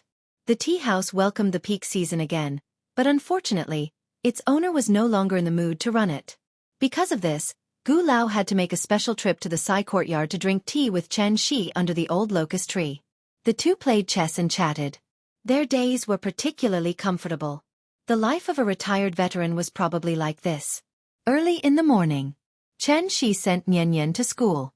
Not long after returning to the courtyard, there was a rush of knocking outside the courtyard. He thought that Gu Lao was here to drink tea again, so he opened the door with a smile on his face. But what Chen Shi didn't expect was, when he opened the door, it wasn't Gu Lao who appeared in front of him, but a man and a woman. Chen Shi knew these two people. The man was called Xiao Wang, and the woman was called Xiao Lu. The two belonged to the Wu Lian inspection office and were responsible for monitoring him. The year before last, at the request of Qin Yong Wang, they delivered a car to his family. What's the matter? Chen Shi wasn't a voyeur, So under normal circumstances, he didn't release his divine sense to pay attention to the situation around him. After all, he lived in the capital of the country, and in the most central part of the city. Naturally, he didn't have to worry too much about safety. Anyway, as long as no one broke into the courtyard, Xianxia didn't care. Mr. Chen, it's like this. Seeing that Xianxi's attitude was still mild, the young man called Xiao Wang hesitated for a moment before he said, "We just received an emergency report that someone may cause trouble on Chang'an Street tomorrow. Hohai is not far from Chang'an Street. The leader is worried that if there is an accident, it may affect you. So, he asked us to inform you in advance so that you can prepare in advance." After hearing what Xiao Wang said, Xianxia was instantly amused. Wang Chuanju's arrangement was a bit interesting. What was Chang'an Street? The first street of Wuxia. Not only was there the Forbidden City and Tiananmen Square on this street, but there was also Zongnanhai and the Great Hall of the People. Who would dare to cause trouble in such a place? They must have eaten too much, right? Xianxia subconsciously felt that this matter was a bit ridiculous. After he pondered for a moment, he suddenly realized the deeper meaning of it. It turned out that Wang Chuanju was giving him a heads-up. Since Wu Lian had already sent someone to inform him, it meant that this matter wasn't groundless. Something big was going to happen tomorrow. After all, things were not the same as before. Now that the internet was so advanced, once something happened on Chang'an Street, it would spread throughout the country and even the world in an instant. How embarrassing would that be? It would be embarrassing for the whole country. It was said that the security at the entrance of the Forbidden City was very strong. But had there been any lack of incidents on Chang'an Street over the years? For example, the Jinshui Bridge incident, the Founding Gate incident, the self-immolation incident. It would be embarrassing to pick out any one of them. Why did Wang Chuanju specifically send someone to inform him? It was to prevent the situation from getting out of control. So she wanted Xianxia to act as insurance. What was prevention? That was to nip all the criminals in the bud before they started their illegal activities. Could it be that they had to wait for the other party to blow up Chang'an Street and directly commit a crime before they could arrest them? What a joke. Nothing must happen on Chang'an Street. Therefore, Wu Lian had to catch them all in one fell swoop before they took action. Although Xianxia made it clear that he wouldn't help Wu Lian do anything, this happened in front of his house. Could he just sit by and do nothing? If the troublemakers were forced to do something desperate by Wu Lian and did something shocking, they would naturally need Xianxi's help to resolve all of this in time to avoid causing panic among the people. There was nothing wrong with Wang Chuanju's arrangement. However, what made Xianxia feel slightly strange was, who exactly was the troublemakers tomorrow? Who would make Wu Lian put on such a big show and even need him to act as the last safety guarantee?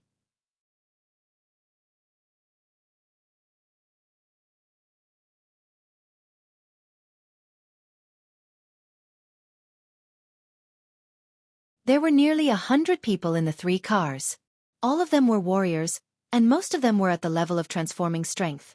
In addition to these conventional arrangements, Xianxia also found that there was a celestial overseeing each of the 4 cardinal directions of the square. From this, it could be seen how much importance the Wu Lian attached to this impending big event. Because they did not know when the other party would take action, the guards on the square had to be in a state of high tension at all times so that they could control the troublemakers as soon as the incident happened and prevent the situation from escalating. In fact, since Qin Shueqing and the 300 deities of Daiyu Island were not present, it meant that the troublemakers could not pose a threat, so there was no need for the deities to suppress them. This was a contest between mortals. The reason why Wang Chuanju sent someone to inform Xianxia was mainly because Xianxia lived nearby. Once the situation changed and went out of the Wu Alliance's control, Xianxia would have to step in and resolve everything in time to prevent the innocent people from being alarmed. It had to be said that Wang Chuanju was very thoughtful. She did not even ask Xianxia for help, but she indirectly made Xianxia pay attention to this matter. As long as Xianxia paid attention to this matter, then everything else would be easy to deal with. It was not that Wang Chuanju was so shrewd that she even wanted to scheme against Xianxia, but because this matter was too important. After all, Tiananmen Square was the face of Wuxia, so no accidents could happen. Once the operation began, the Wu Lian would catch all these criminals in one fell swoop. Wang Chuanju's arrangement was very reliable. But what she did not expect was, after the Wu Lian had made all the preparations, there was still no sign of the troublemakers showing up. Xianxia sat on the rocking chair and waited from morning to afternoon. When the sun was about to set, the streets of Chang'an were still as peaceful as ever. The warm sunlight sprinkled on one's body, and a long wait inevitably made one feel sleepy. Boss, didn't the higher-ups say that something would happen today? How come we haven't even seen a single shadow after waiting for so long? Wait slowly. Are you still hoping for something to happen? Let me tell you, it's best if nothing happens. If something does, you'll cry. In a police car next to the square, 2 men in police uniforms were holding binoculars and chatting idly. Their task today was very simple, which was to maintain order at the scene to avoid causing panic among the crowd. As basic police officers, the 2 of them did not know what would happen today, but this did not prevent them from speculating. Something big was going to happen today. Therefore, the 2 of them were like Xianxia now, and even somewhat hoped that the troublemakers would show up soon. What time is it now?